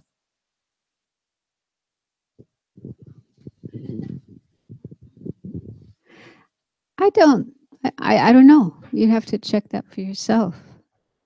You think you create negative karma just by watching? Yeah. Yeah. Yeah. Yeah. So then that's your experience. Yeah. Yeah. I have to be careful with President Trump. When I hear things or read things that he's done and said and so on, I can get quite negative. So yeah, it's definitely possible that we can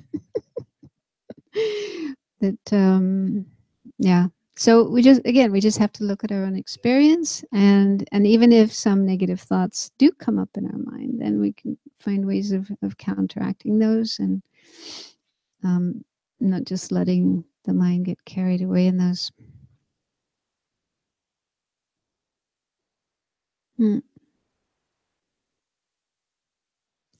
Watch Walt Disney movies, Bambi, and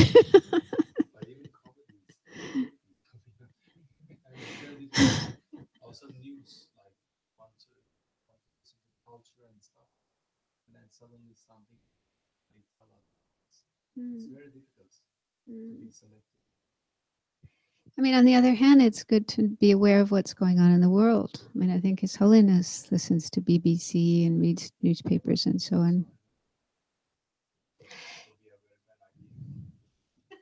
It's what? He's a political figure. Yeah.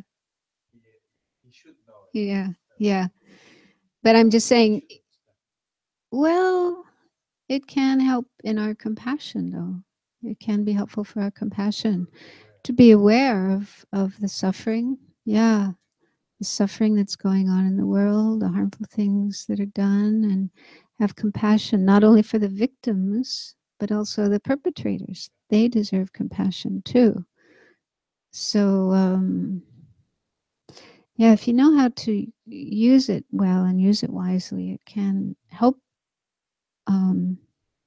help your practice. But yeah, you need to do it in a balanced way. So you need to check your experience and, well, how much is helpful and when does it become unhelpful, and so on.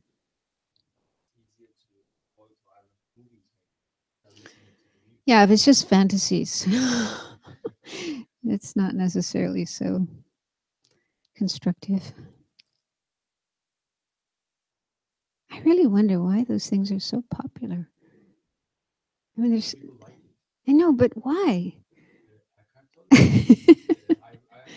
It's frightening. A lot of it, it's like frightening and traumatizing. Is that pleasurable? Is that enjoyable? Hmm. And then we get stimulated. We watch violent say trigger something. That's the explanation I read as much as I understood. So it's like it triggers your pain body. Pain body? Yeah, he calls it pain body. It's or like pain buddy? have you experienced pain through the body? So Okay. Pain body. Uh. And when you watch movies like violent movies, you like it, especially men actually. Also, it's the way culture you based up like that. Also, the competitiveness, boxing, sports, especially men. Yeah. Like watching those, because I can recognize it in myself. Because also that's the way raised up my father life. So there's also cultural things as well. So it's because we can relate to, on a certain level, our own pain, our own suffering. Mm. So it's like I understand it like it's not a permanent, but just a temporary solution to the conflict. So you get a kick off and just like, but it's then, like you said, leaves probably what do you call it? Mind, something Imprint imprints leaves an imprint in the mind. It does, yeah, because you think and repeat. Yeah.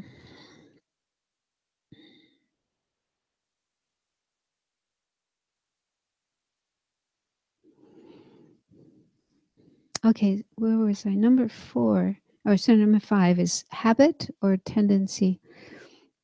This is really, really useful as well. It means that what comes up in our mind, the kind of thoughts, emotions, and so on that come up in our mind are the ones that we are most habituated to or most familiar with. So if we are habituated to being angry or being critical or having attachment, desire, if that's like our habit, our tendency, then that's the kind of thing that will come up again and again and again.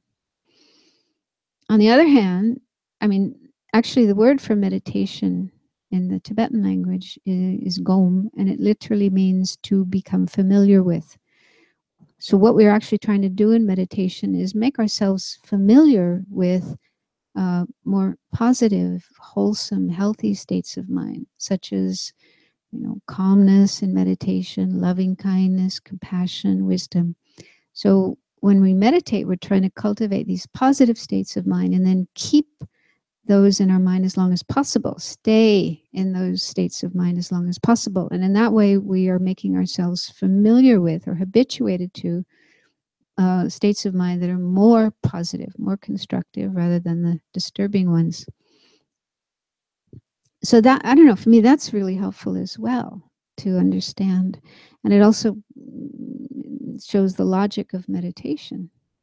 The logic of meditation, that if we sit, even spending 5 minutes reflecting on loving kindness, trying to generate loving kindness and feel loving kindness for others. So that's making a habit, a pattern, a tendency in our mind. And the more we do that, if we do that every day, even 5 minutes a day, slowly, slowly, slowly, we'll find that, yeah, that kind of feeling is just coming up more easily and more naturally in us.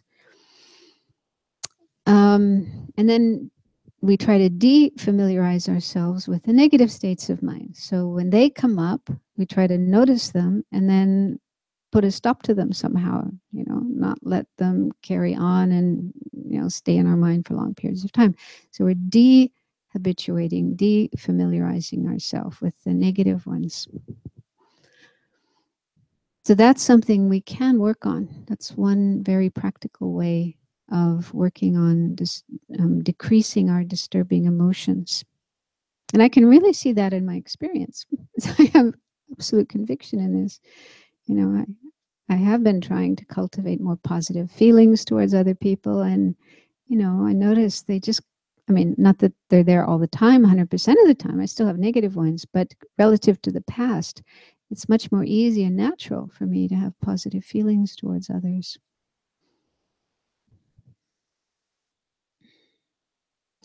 And the 6th one is inappropriate attention.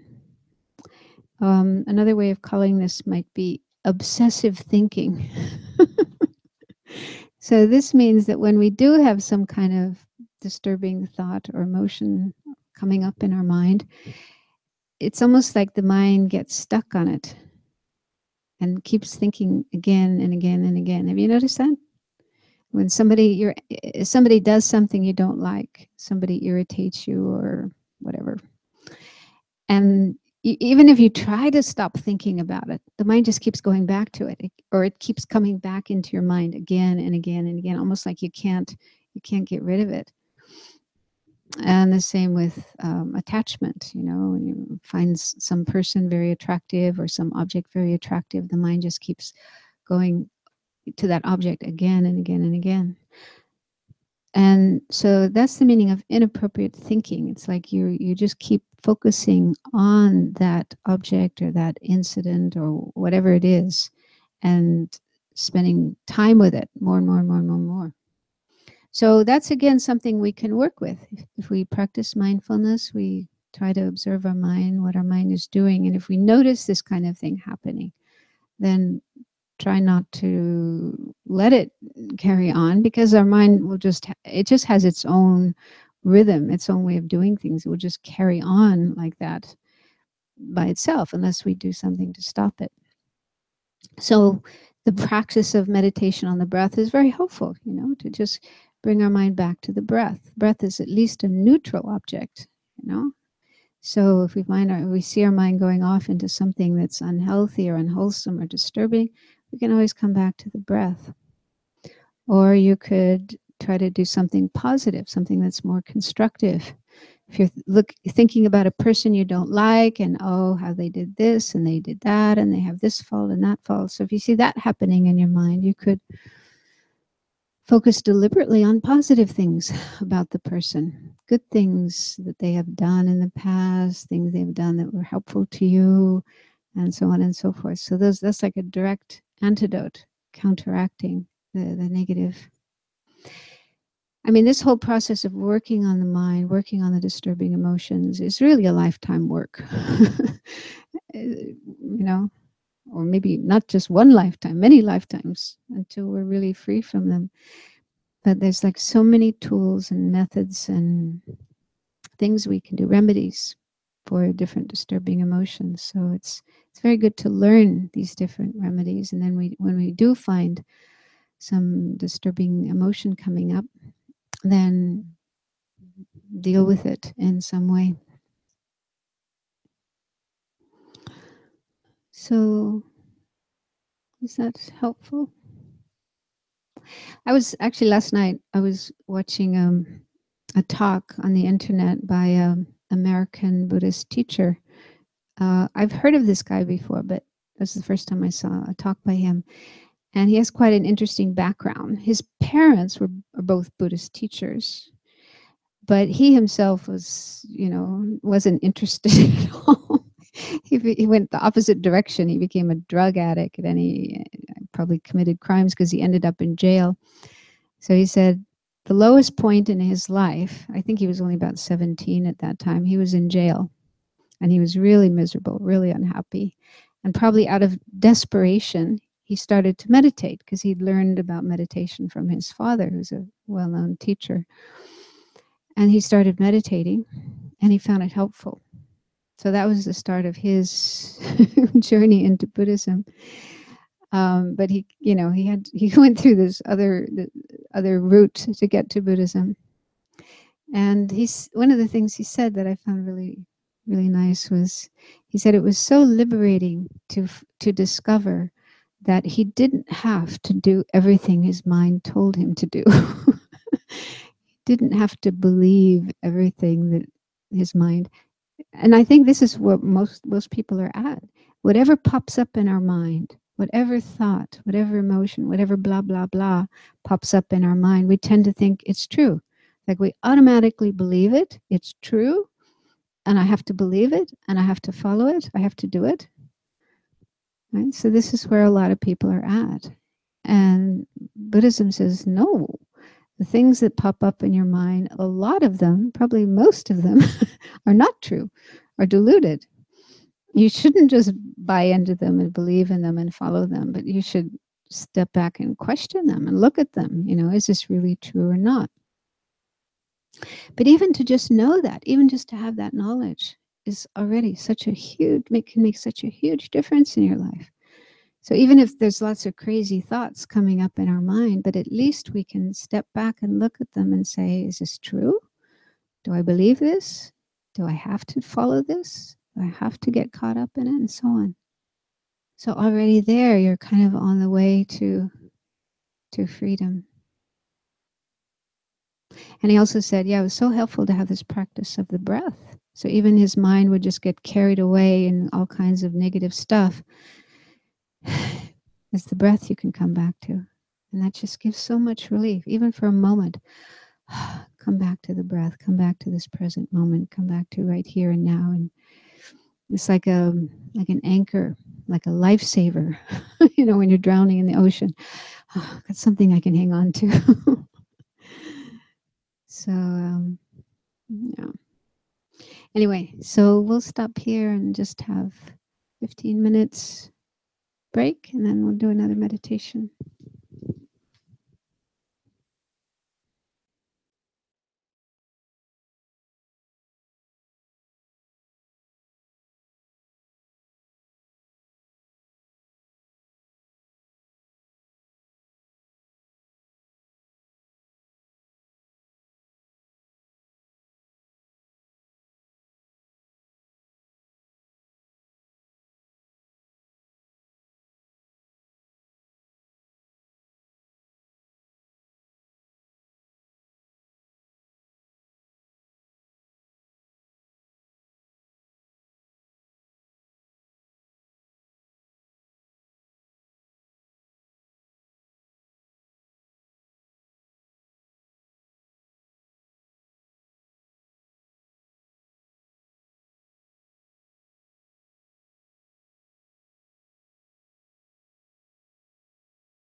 So again, we'll spend the first half of the session doing meditation on calm abiding.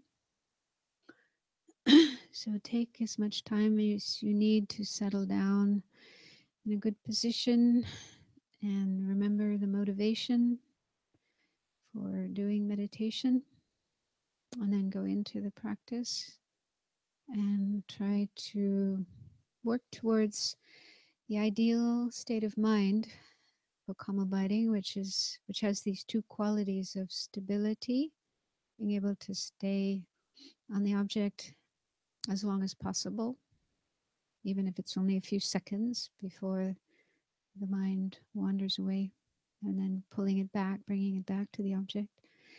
And the other quality is vividness, alertness, brightness, clarity, which is the opposite to dullness and sleepiness. So if you notice that state of mind happening, then try to use the remedies, sitting up straight, opening your eyes a little, visualizing light, trying to bring up, wake up, revive your energy, and have a very clear way of seeing the object.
The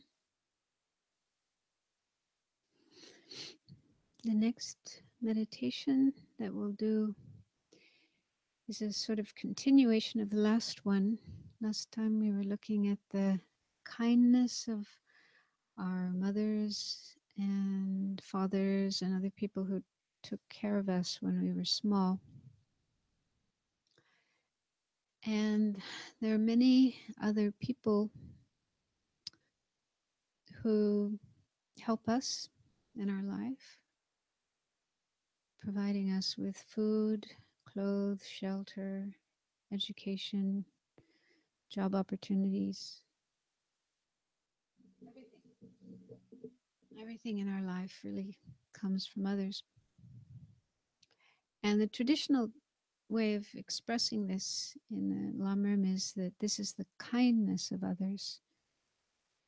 And some people find that a little strange, because we usually think of kindness as, people we meet directly treating us in a kind way. And the people who provide us with food and clothes and so forth are often people we never meet. So we never have any actual physical contact with them.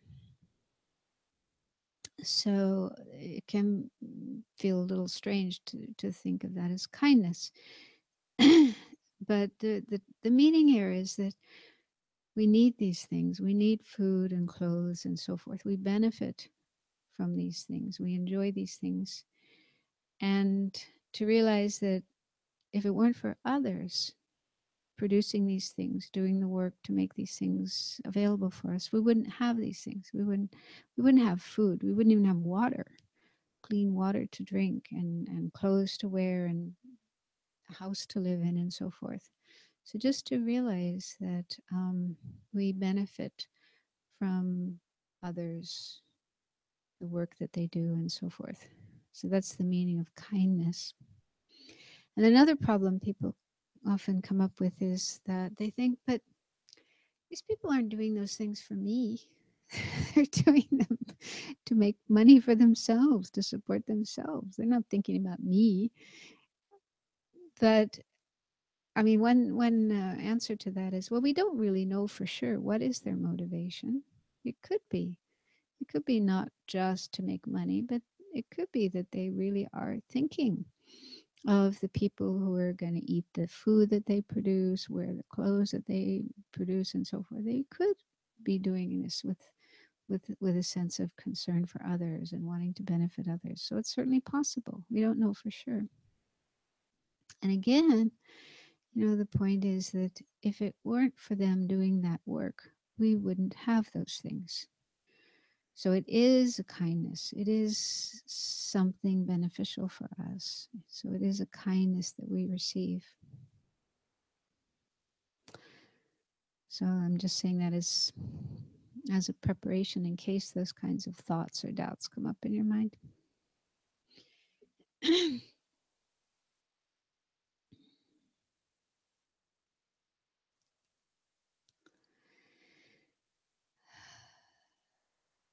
Okay, so let's start the meditation.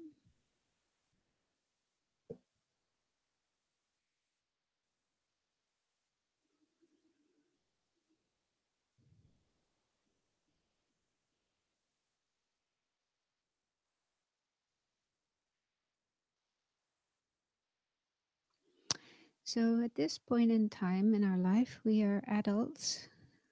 We are fully grown, fully developed, and we are able to take care of ourselves, mostly.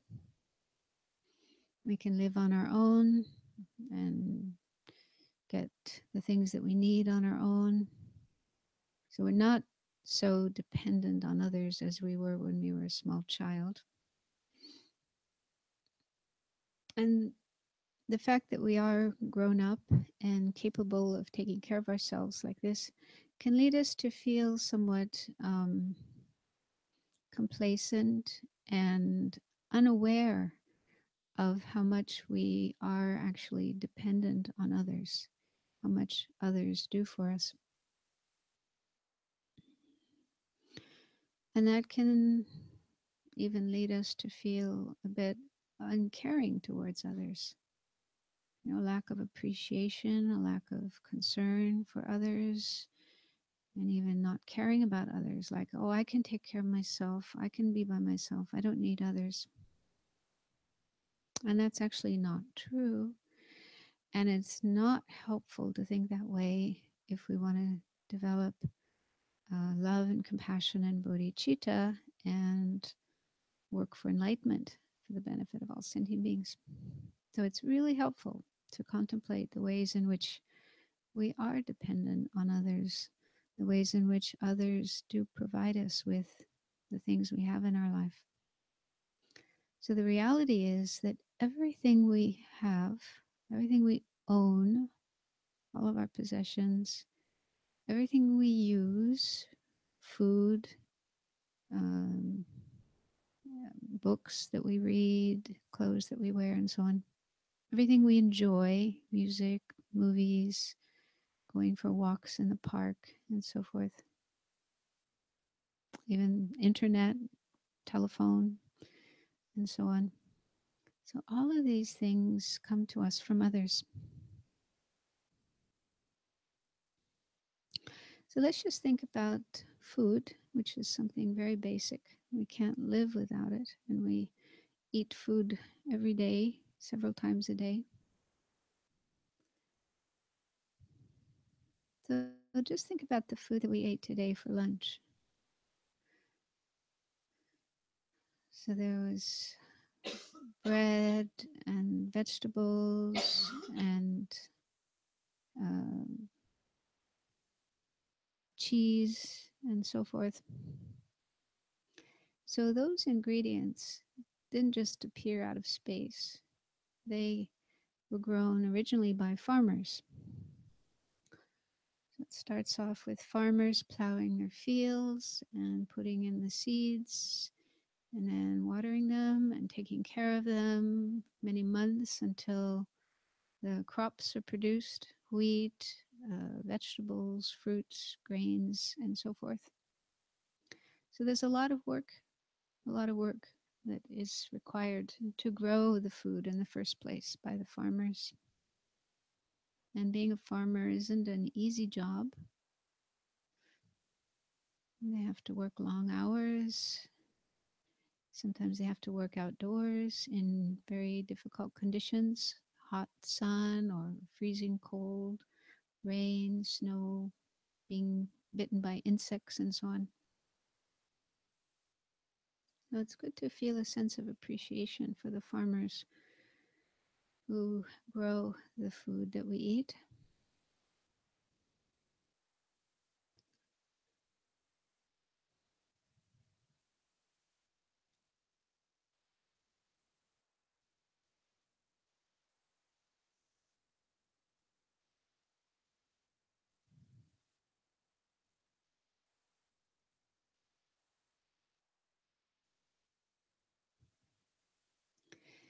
And then there are other people involved in the process of developing food, producing food. For example, people who transport the food from the farm to factories, markets, and so forth. So people who drive the trucks and the trains, people who work in the factories, processing the food, packaging it, and then people who run the markets, the supermarkets, or cafes, restaurants, and so forth, preparing the food, the bakeries, baking the bread. So there's many, many people involved in that whole process of the food from the farm to our table, to our plates, to our mouths.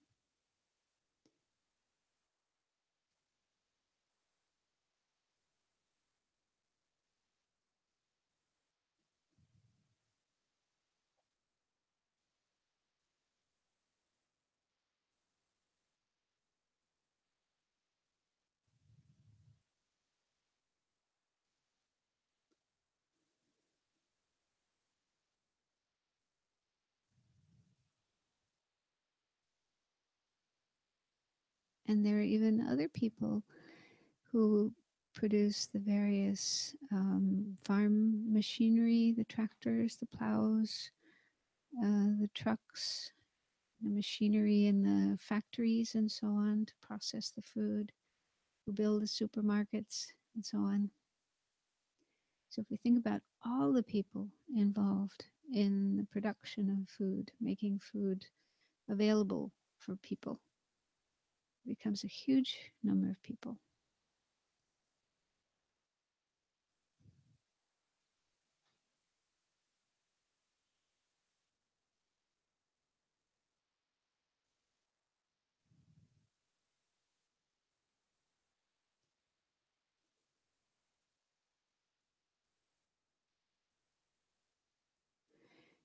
And the same is true with the clothing that we wear, clothing and shoes that enable us to stay warm and dry and comfortable in different kinds of weather, climates, and so on.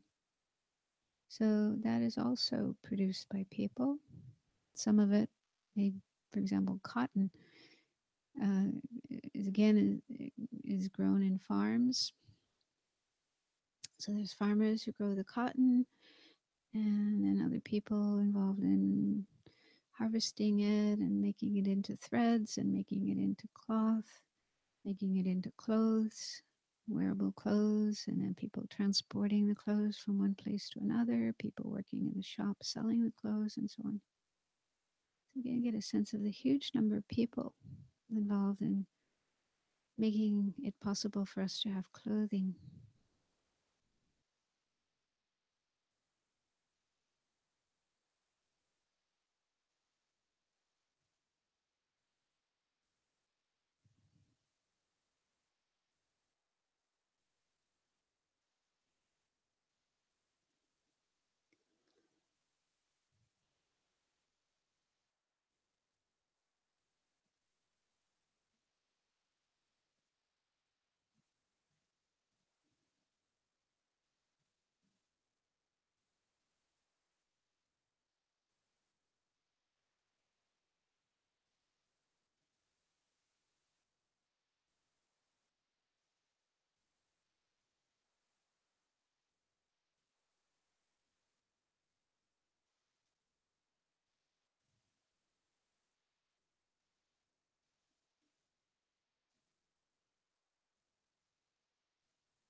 And then there are other people involved in building the places where we live and work and study, such as this building we're in now. So this is particularly relevant in a place like Denmark, where the weather is very cold, especially in the winter. We really need well-built, warm and dry, comfortable environments in which to live. So think about the people who build buildings, the houses, the apartments, and also the people who produce the materials, the wood, the glass, the cement, the concrete, the bricks, whatever materials there are that are used to build the buildings. And the architects and the construction workers, so many people involved in producing these things, building these things so that we can have comfortable homes to live in and offices to work in and places to enjoy ourselves.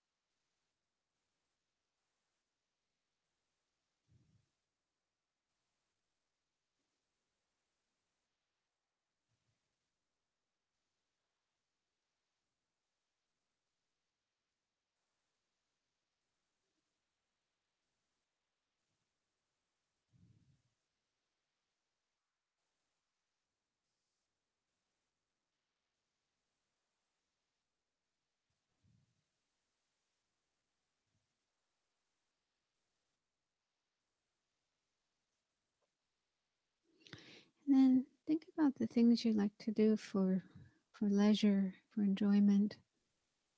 Reading books, watching movies, listening to music, playing sports, going to the gym. So again, in using all of these things and enjoying all these things, we are dependent on others. All these things are produced by others, made available to us by others.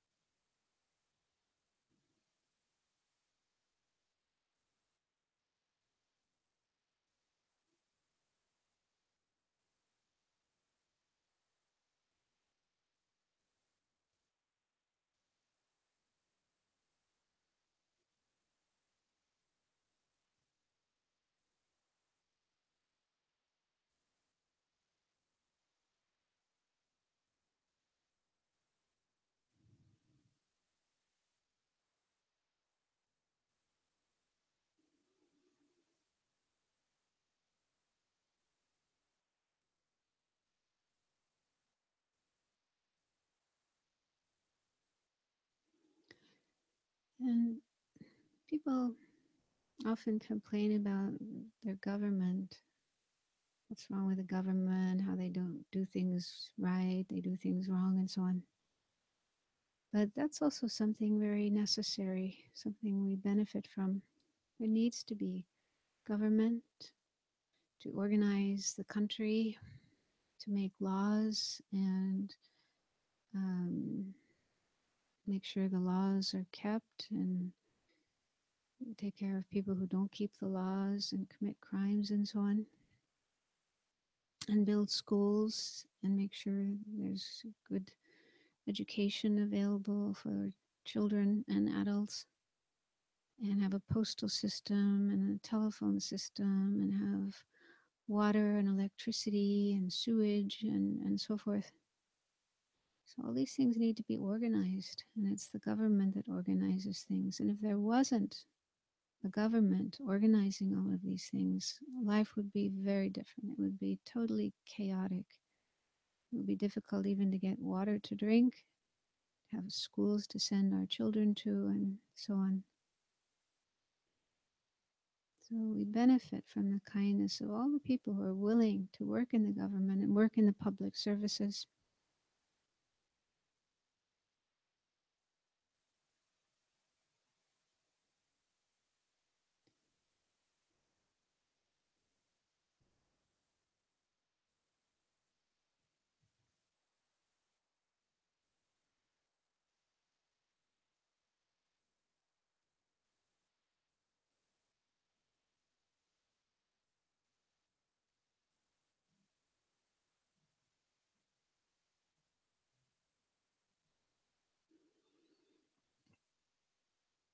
And one thought that might come up, a kind of doubt, is that I pay for all these things. I pay for my food and my clothes, and I pay my taxes. So isn't it me that is benefiting them? But then we can investigate where does our money come from? How is it that we have money to be able to buy things and pay taxes? When we were born, we came into this world naked and empty-handed. We didn't have any money then.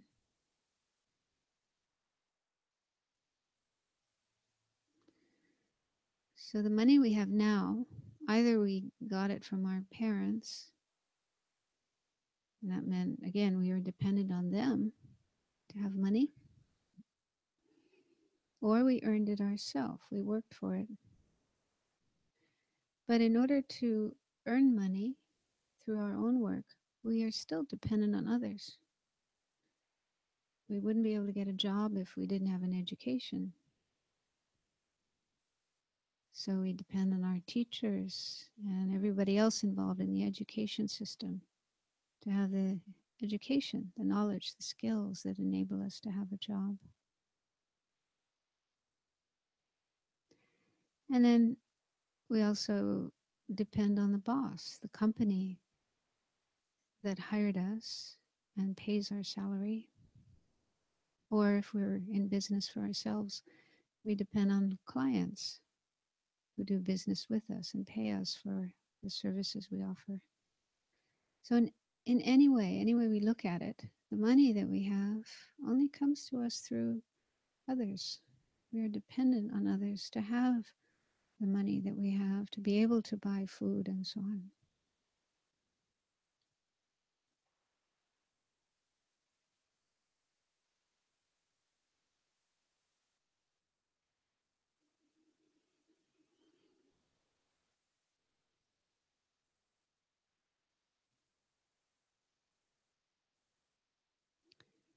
So if you do manage to get a sense of how much we are dependent on others, how kind others are to provide us with all these things we use and enjoy in our life, then see if that gives rise to a feeling of appreciation, gratitude.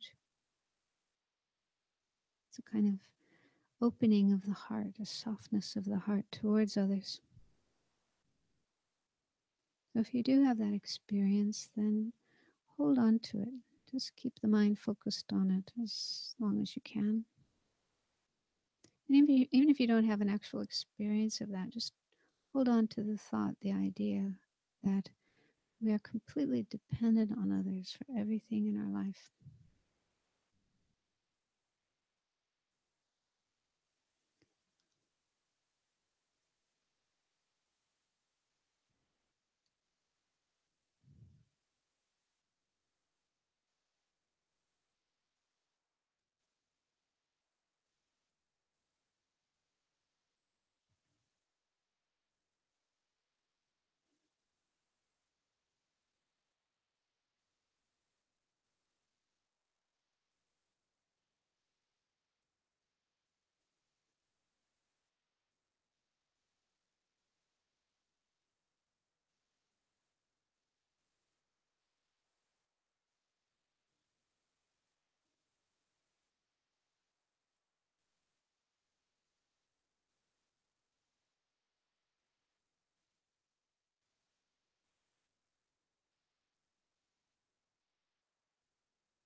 And when we can feel appreciation, gratitude to others, recognizing what they do for us, how helpful they are to us, that naturally gives rise to the feeling of wanting to repay the kindness, to be kind in return, to give something back in return.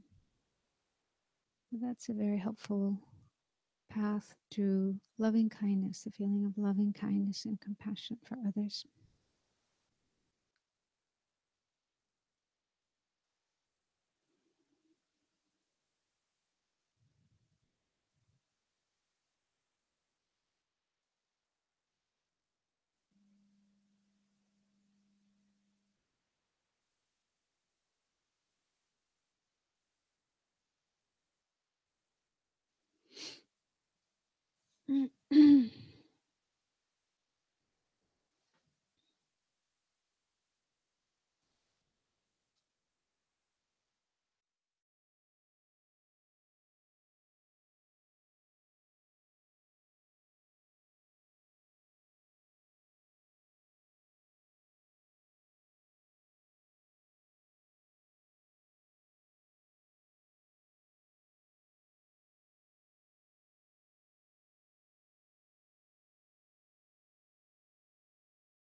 So take a few moments to remember our motivation that we started with this morning, wanting to use our life, our precious human life, our body, our energy, our mind, everything in ways that are beneficial, not only for ourselves, but also for others, for the world, both now in our present life, but also in a more long-term sense, wanting to work towards enlightenment, becoming a Buddha, so that we can help all living beings in the best possible way. So take a little while to renew or regenerate that motivation. And then when you're ready, go into the meditation on calm abiding.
We're doing a meditation retreat.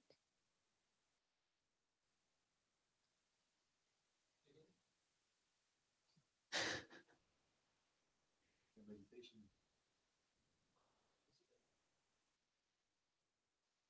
I'm just curious. Well,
So the next Lam Rim meditation that we're going to do is called Equality of Self and Others. It's a little different than the one we did earlier on equanimity. There we were looking at the way in which we have different feelings for different people. There's some we really like and care about, others we don't like and we don't care about, and we may even hate them. And then others we're indifferent to. We don't care at all about them. So this state of being, this way of being is a hindrance or an obstacle to cultivating the mind of enlightenment, bodhicitta, because there, ideally, we have feelings of love and compassion for all living beings, universal, unconditional love and compassion for all living beings, not leaving out anybody. And so it's said that if we don't work on developing equanimity, then when it comes to meditating on love and compassion, then in our mind we might think, oh, I wish all living beings to have happiness except that one and that one and that one. I wish all sentient beings to be free from suffering except that one and that one and that one. So we're sort of excluding certain people, certain individuals from our feelings of love and compassion. And that's not right. That's not the right approach if we want to work towards enlightenment. So we need to work on that. And then this next meditation is a little bit different. It's called the equality of self and others. And we're contemplating more how we and others are equal or the same in different ways. For example, lamas, the Tibetan lamas often say, all sentient beings want happiness. All sentient beings want to be free of suffering. So this is one way in which we are all the same. We are all equal. Everybody deep down inside just wants to be happy, wants happiness and good experiences. And everybody wants to not suffer. Nobody wants to suffer. Nobody wants to be unhappy, to have pain, to be hungry, and so on. Everyone has the same basic wishes and needs. So that's one way in which we are equal. So contemplating those ideas will help us again to have more balanced, equal, even feelings towards others. So let's do a little bit of meditation on that.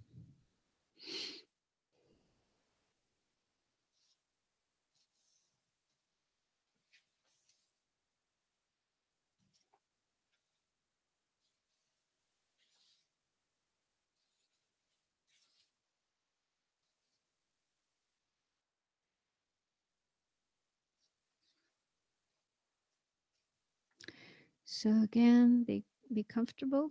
Sit in a comfortable position.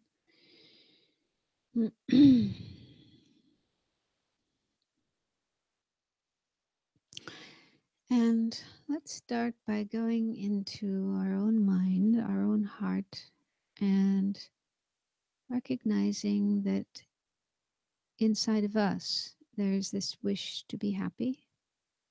It's almost like a little voice inside of us that says, I just want to be happy. I want to be happy. And I don't want to be unhappy. I don't want to be hurt. I don't want pain. I don't want problems. I just want happiness and not suffering. And just see if you can recognize that feeling inside of you, in your heart.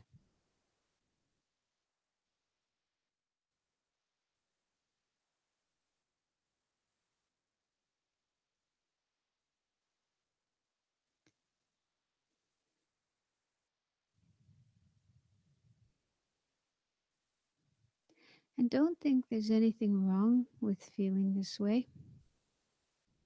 Some people think it's selfish to want happiness for myself. So according to Buddhism, that's not true. It's there's nothing wrong with wanting to be happy. nothing wrong with wanting to be free of suffering.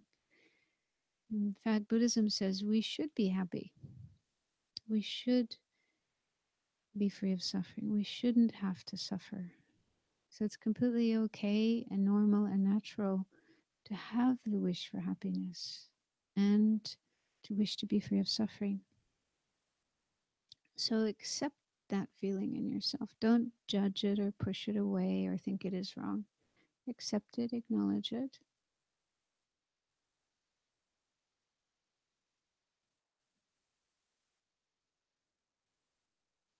And Buddhism also says that we deserve to be happy and we really should suffer. So it's completely okay to search for happiness, to strive for happiness, and to free ourselves from suffering. That's actually what we deserve. It's what we should experience.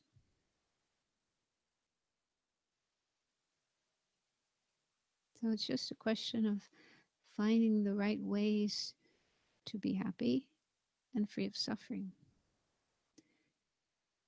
Going about that in a wise and skillful way, that we really will experience happiness and be free of suffering.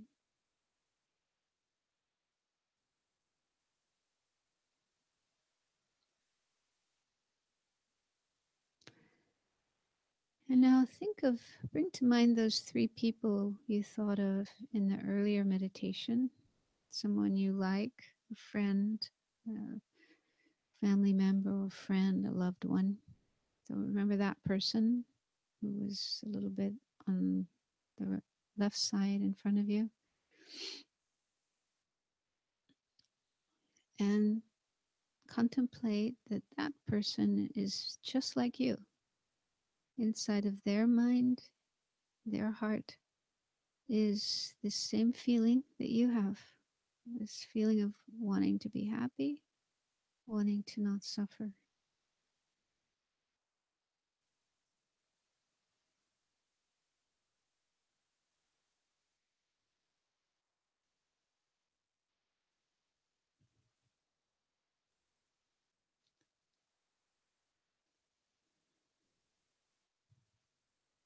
And then think of the person that you don't like, that so-called enemy that you had visualized over on the right side. Someone who irritates you, annoys you, you feel angry at. So remember that person, visualize that person. And contemplate that that person is also just like you and just like the first person. They too, in their mind, in their heart, feel the wish to be happy and do not want to suffer.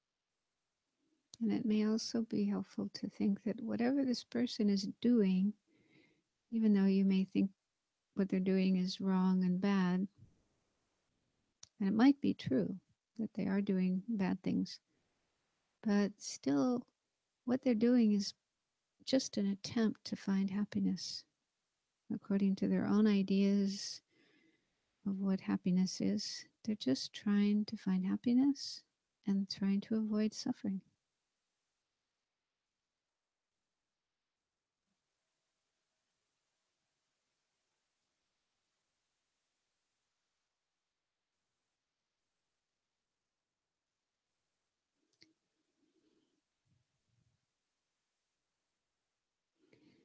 And then remember the person in the middle, the stranger, person you don't know at all and you don't have any feelings for.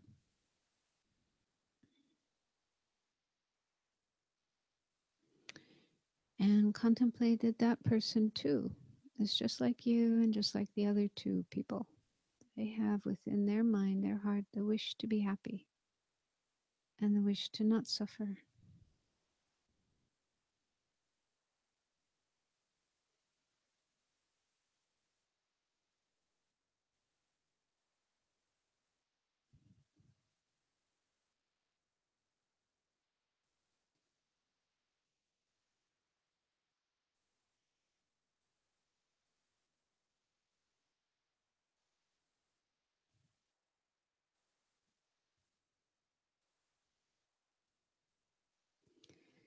And then think about all the other people on this planet.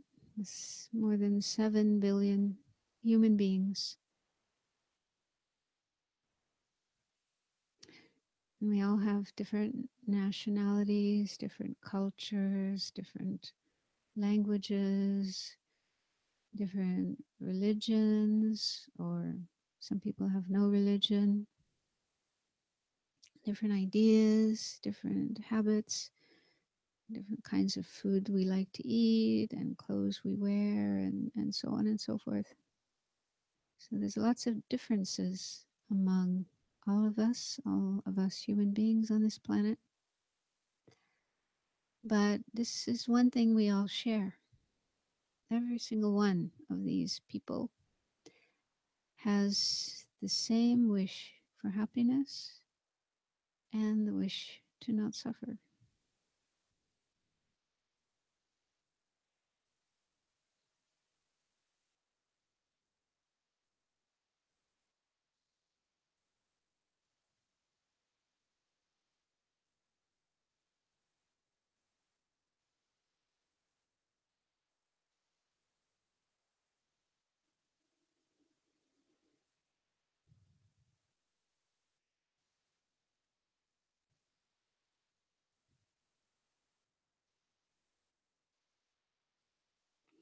And there are other things we have in common as well.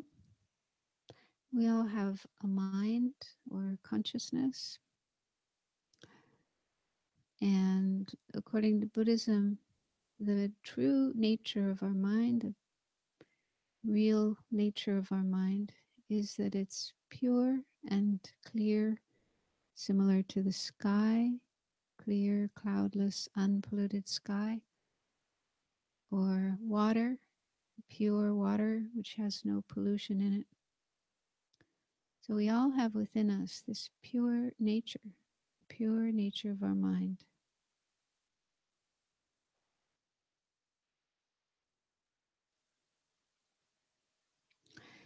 And then this pure nature of our mind is temporarily obscured or clouded by disturbing emotions such as attachment, anger, jealousy, pride, ego, ignorance, and all the other disturbing emotions.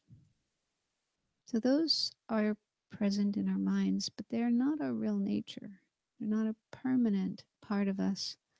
They're more like clouds or pollution that gets into the sky, temporarily polluting the sky, or pollution that gets into water but is not permanent. It's just something temporary and it can be removed.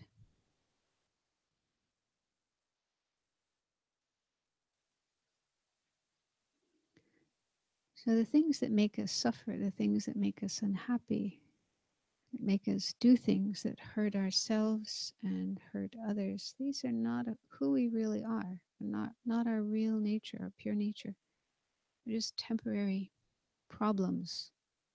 They're like mental sickness, mental illness. And they're not permanent. They can be removed, they can be cleared away. We can become free of them and free to experience just our pure nature, which is our Buddha nature. In Buddhism, we call the pure nature of our mind our Buddha nature, our potential for enlightenment. So every single being, not just human beings, but other beings as well, animals and so on, we all have this pure nature, Buddha nature.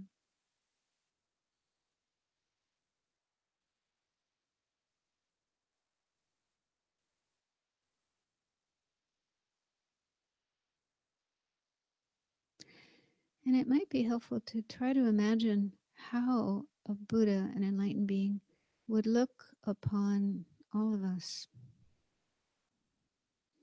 So Buddha's mind is completely pure, clear, free of all the pollution of delusions, and fully developed in all the good qualities like wisdom, compassion, love. So from the Buddha's point of view, looking on all of us, the Buddha would see us all equally. He sees that we all have the same potential, the same possibility to be free of suffering, confusion, delusion, and to become fully enlightened, just like him.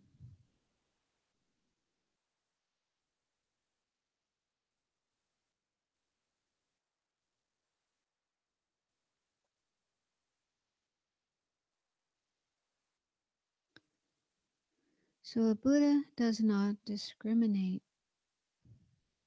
Buddha doesn't take sides or have favoritism. Buddha doesn't like some people and dislike others. He doesn't treat some people nicely and others badly. But he treats us all the same. He has the same love and compassion for all of us because he can see we all have the same nature, the same potential.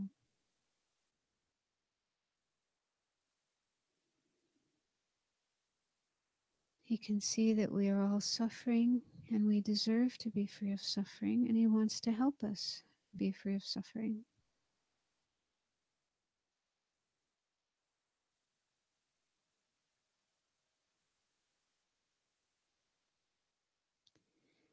He can see that we all have the wish for happiness, but we don't have real happiness, real long-lasting happiness and peace.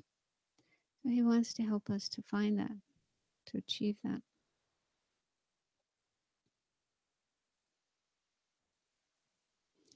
So from the point of view of a Buddha, we are all equal, all equally deserving of love, compassion, care, concern, attention. So even though it's hard for us to really feel that way ourselves right now, it's helpful to just try to imagine how a Buddha feels, how a Buddha looks upon all of us, and maybe feel some aspiration, some wish to be able to feel that way ourselves one day, to be able to see all living beings as equally deserving of our care, our concern, our love, our wish to help.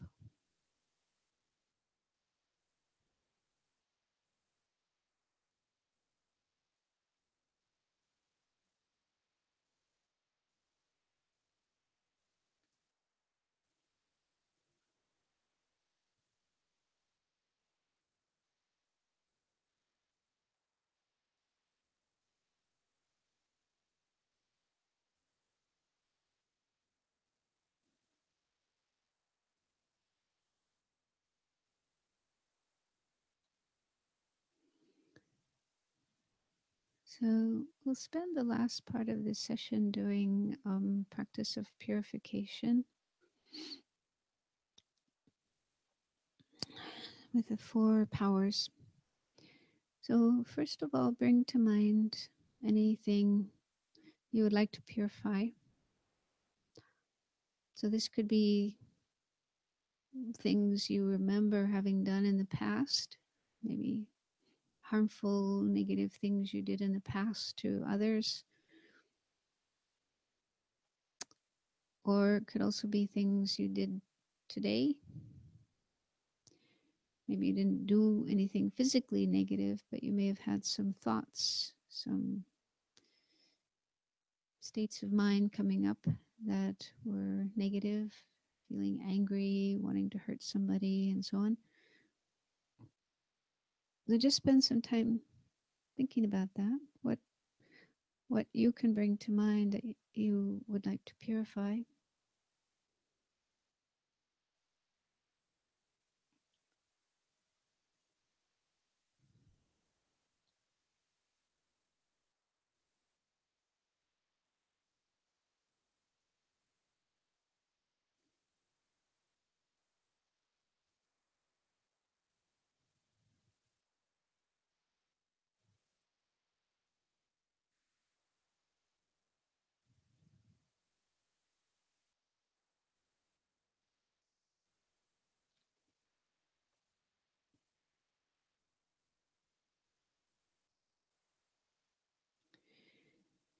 And feel a sense of regret, which is an intelligent recognition that doing negative things with your body or your speech or just with your mind, your thoughts, this is harmful for yourself.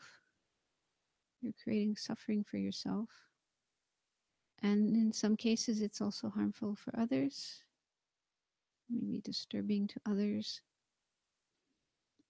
And it also is harmful in the long term because it leaves imprints in the mind, seeds for more of the same kind of negative thoughts in the future. And maybe some negative results as well, bad karma. So just with the recognition that this kind of attitude and behavior is harmful, then feel regret, feel the wish to free yourself from these negativities, purify them, make them gone, make them go away from your mind.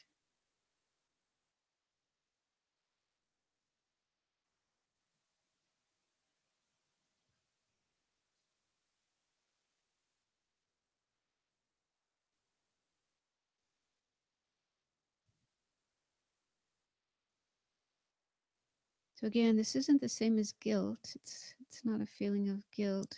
We say it's more like the feeling we would have if we found out that something we ate or drank was poisonous. We ate or drank something not knowing it was poisonous and then later finding out it was poisonous. So we would feel this wish to get this poison out of our system. Otherwise, it will make us sick, maybe make us die. So we just want to do whatever we can to clear out this poisonous stuff in our system. So in a similar way, when we become aware of something we've done with our body or speech or mind that was negative, then it's recognizing that that is harmful. It's poisonous. So we want to get rid of it, purify it, free ourselves from it.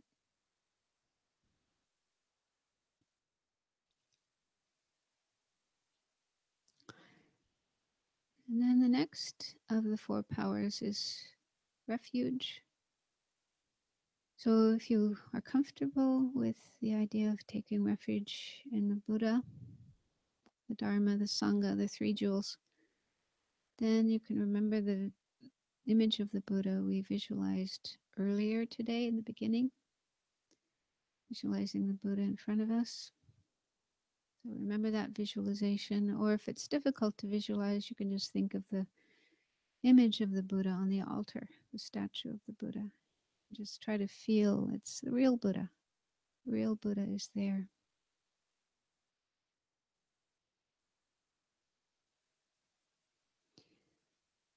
Remember his wonderful qualities, universal, unconditional love and compassion for you and everybody else, completely forgiving us for our faults, our mistakes. No matter what we do, the Buddha will always forgive us and continue helping us.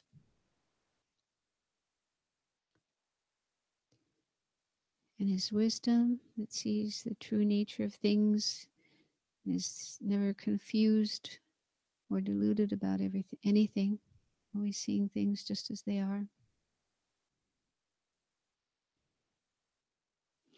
So try to have the feeling Buddha is someone you can rely on, someone you can trust, someone who can help you.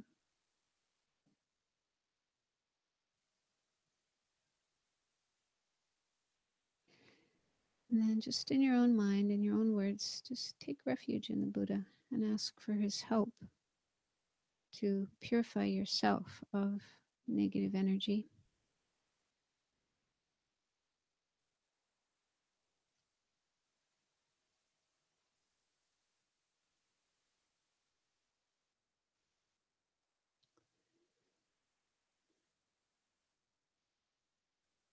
Then visualize that from the Buddha, in response to your request, light flows like a stream of light, a waterfall of light flows and comes into you. completely filling you completely from the top of your head to your toes and fingertips, every part of your body. Just like a vase or a jar getting filled up with water. Imagine yourself filled up with this white light from the Buddha's heart. It goes down into the tiny particles, cells, molecules, atoms. So you'd get totally filled, every part of you, with this white light. And imagine that the negative energy, negative karma, delusions, and so on, gets flushed out of you, washed out of you, going out all of your pores and all the openings of the body. You can imagine it going out like dirty liquid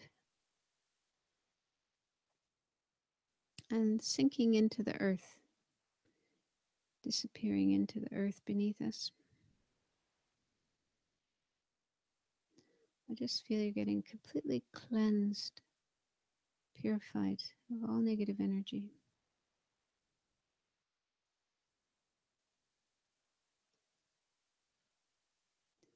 So do this while reciting the mantra.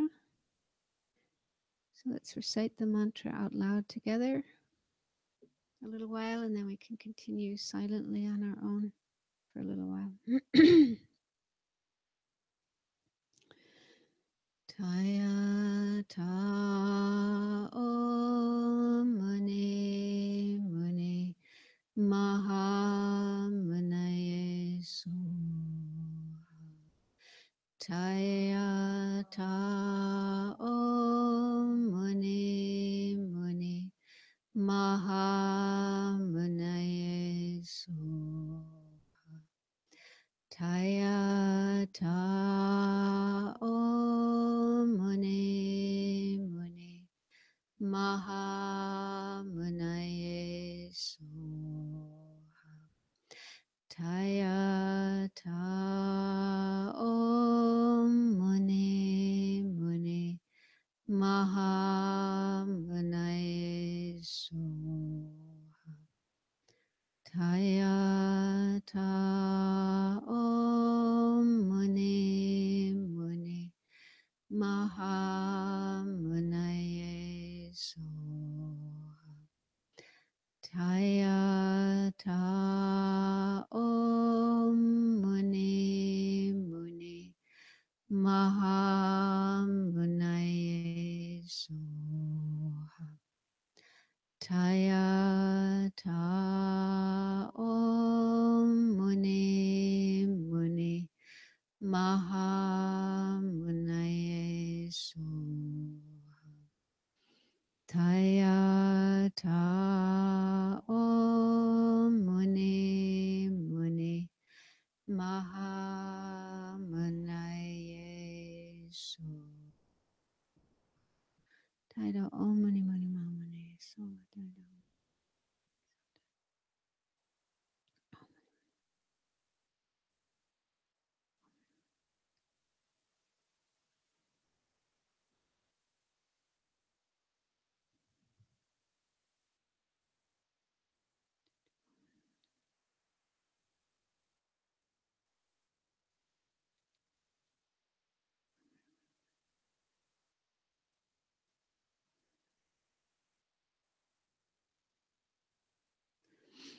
Now, imagine that the image of the Buddha in front of you dissolves into light, melts into light, becomes just pure light.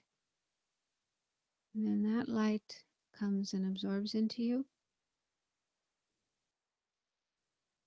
And again, you get completely filled with that light, the whole body, down to the tiniest particles. And feel that you become one with the Buddha, because your own nature, your true nature, and the true nature of the Buddha are identical, are the same. You have the same nature, the same potential that the Buddha has. You can become just like the Buddha.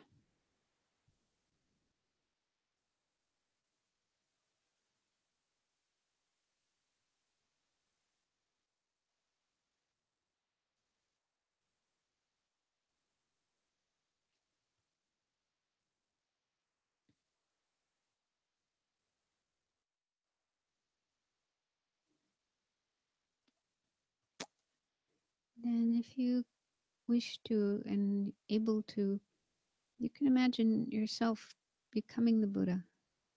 Imagine your ordinary body and mind dissolving into emptiness. And in its place, right where you're sitting, there's the image of the Buddha, just like we visualized before. Made of light, transparent, radiant. Because you do have this potential. You can become like that. You will become like that one day.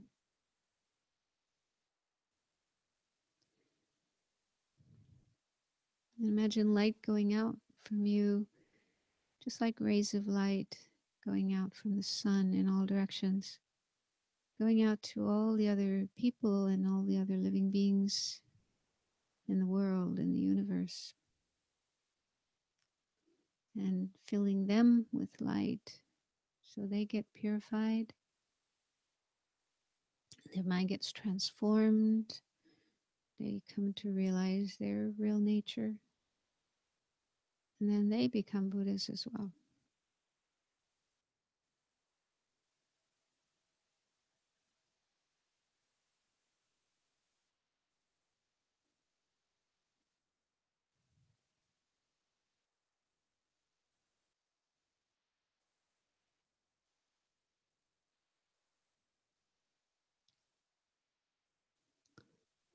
So now let's dedicate the merit of this practice, this meditation, and all the other meditations we've done during the day.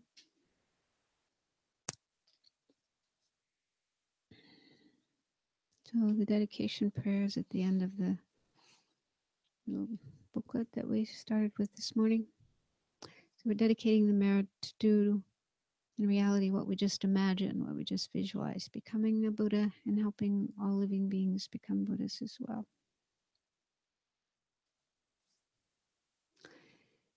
Due to the merits of these virtuous actions, may I quickly attain the state of a Guru Buddha and lead all living beings without exception into that enlightened state. May the supreme jewel bodhicitta that has not arisen arise and grow, and may that which has arisen not diminish but increase more and more. Dedicate also to the long lives of all our precious spiritual teachers, His Holiness the Dalai Lama, Lama Zopa Rinpoche, and so on. All teachers who are living in accordance with the Buddha's teachings and teaching it to others, helping others to follow this path. May they all live long and always be in good health, and may all their wishes and prayers be fulfilled.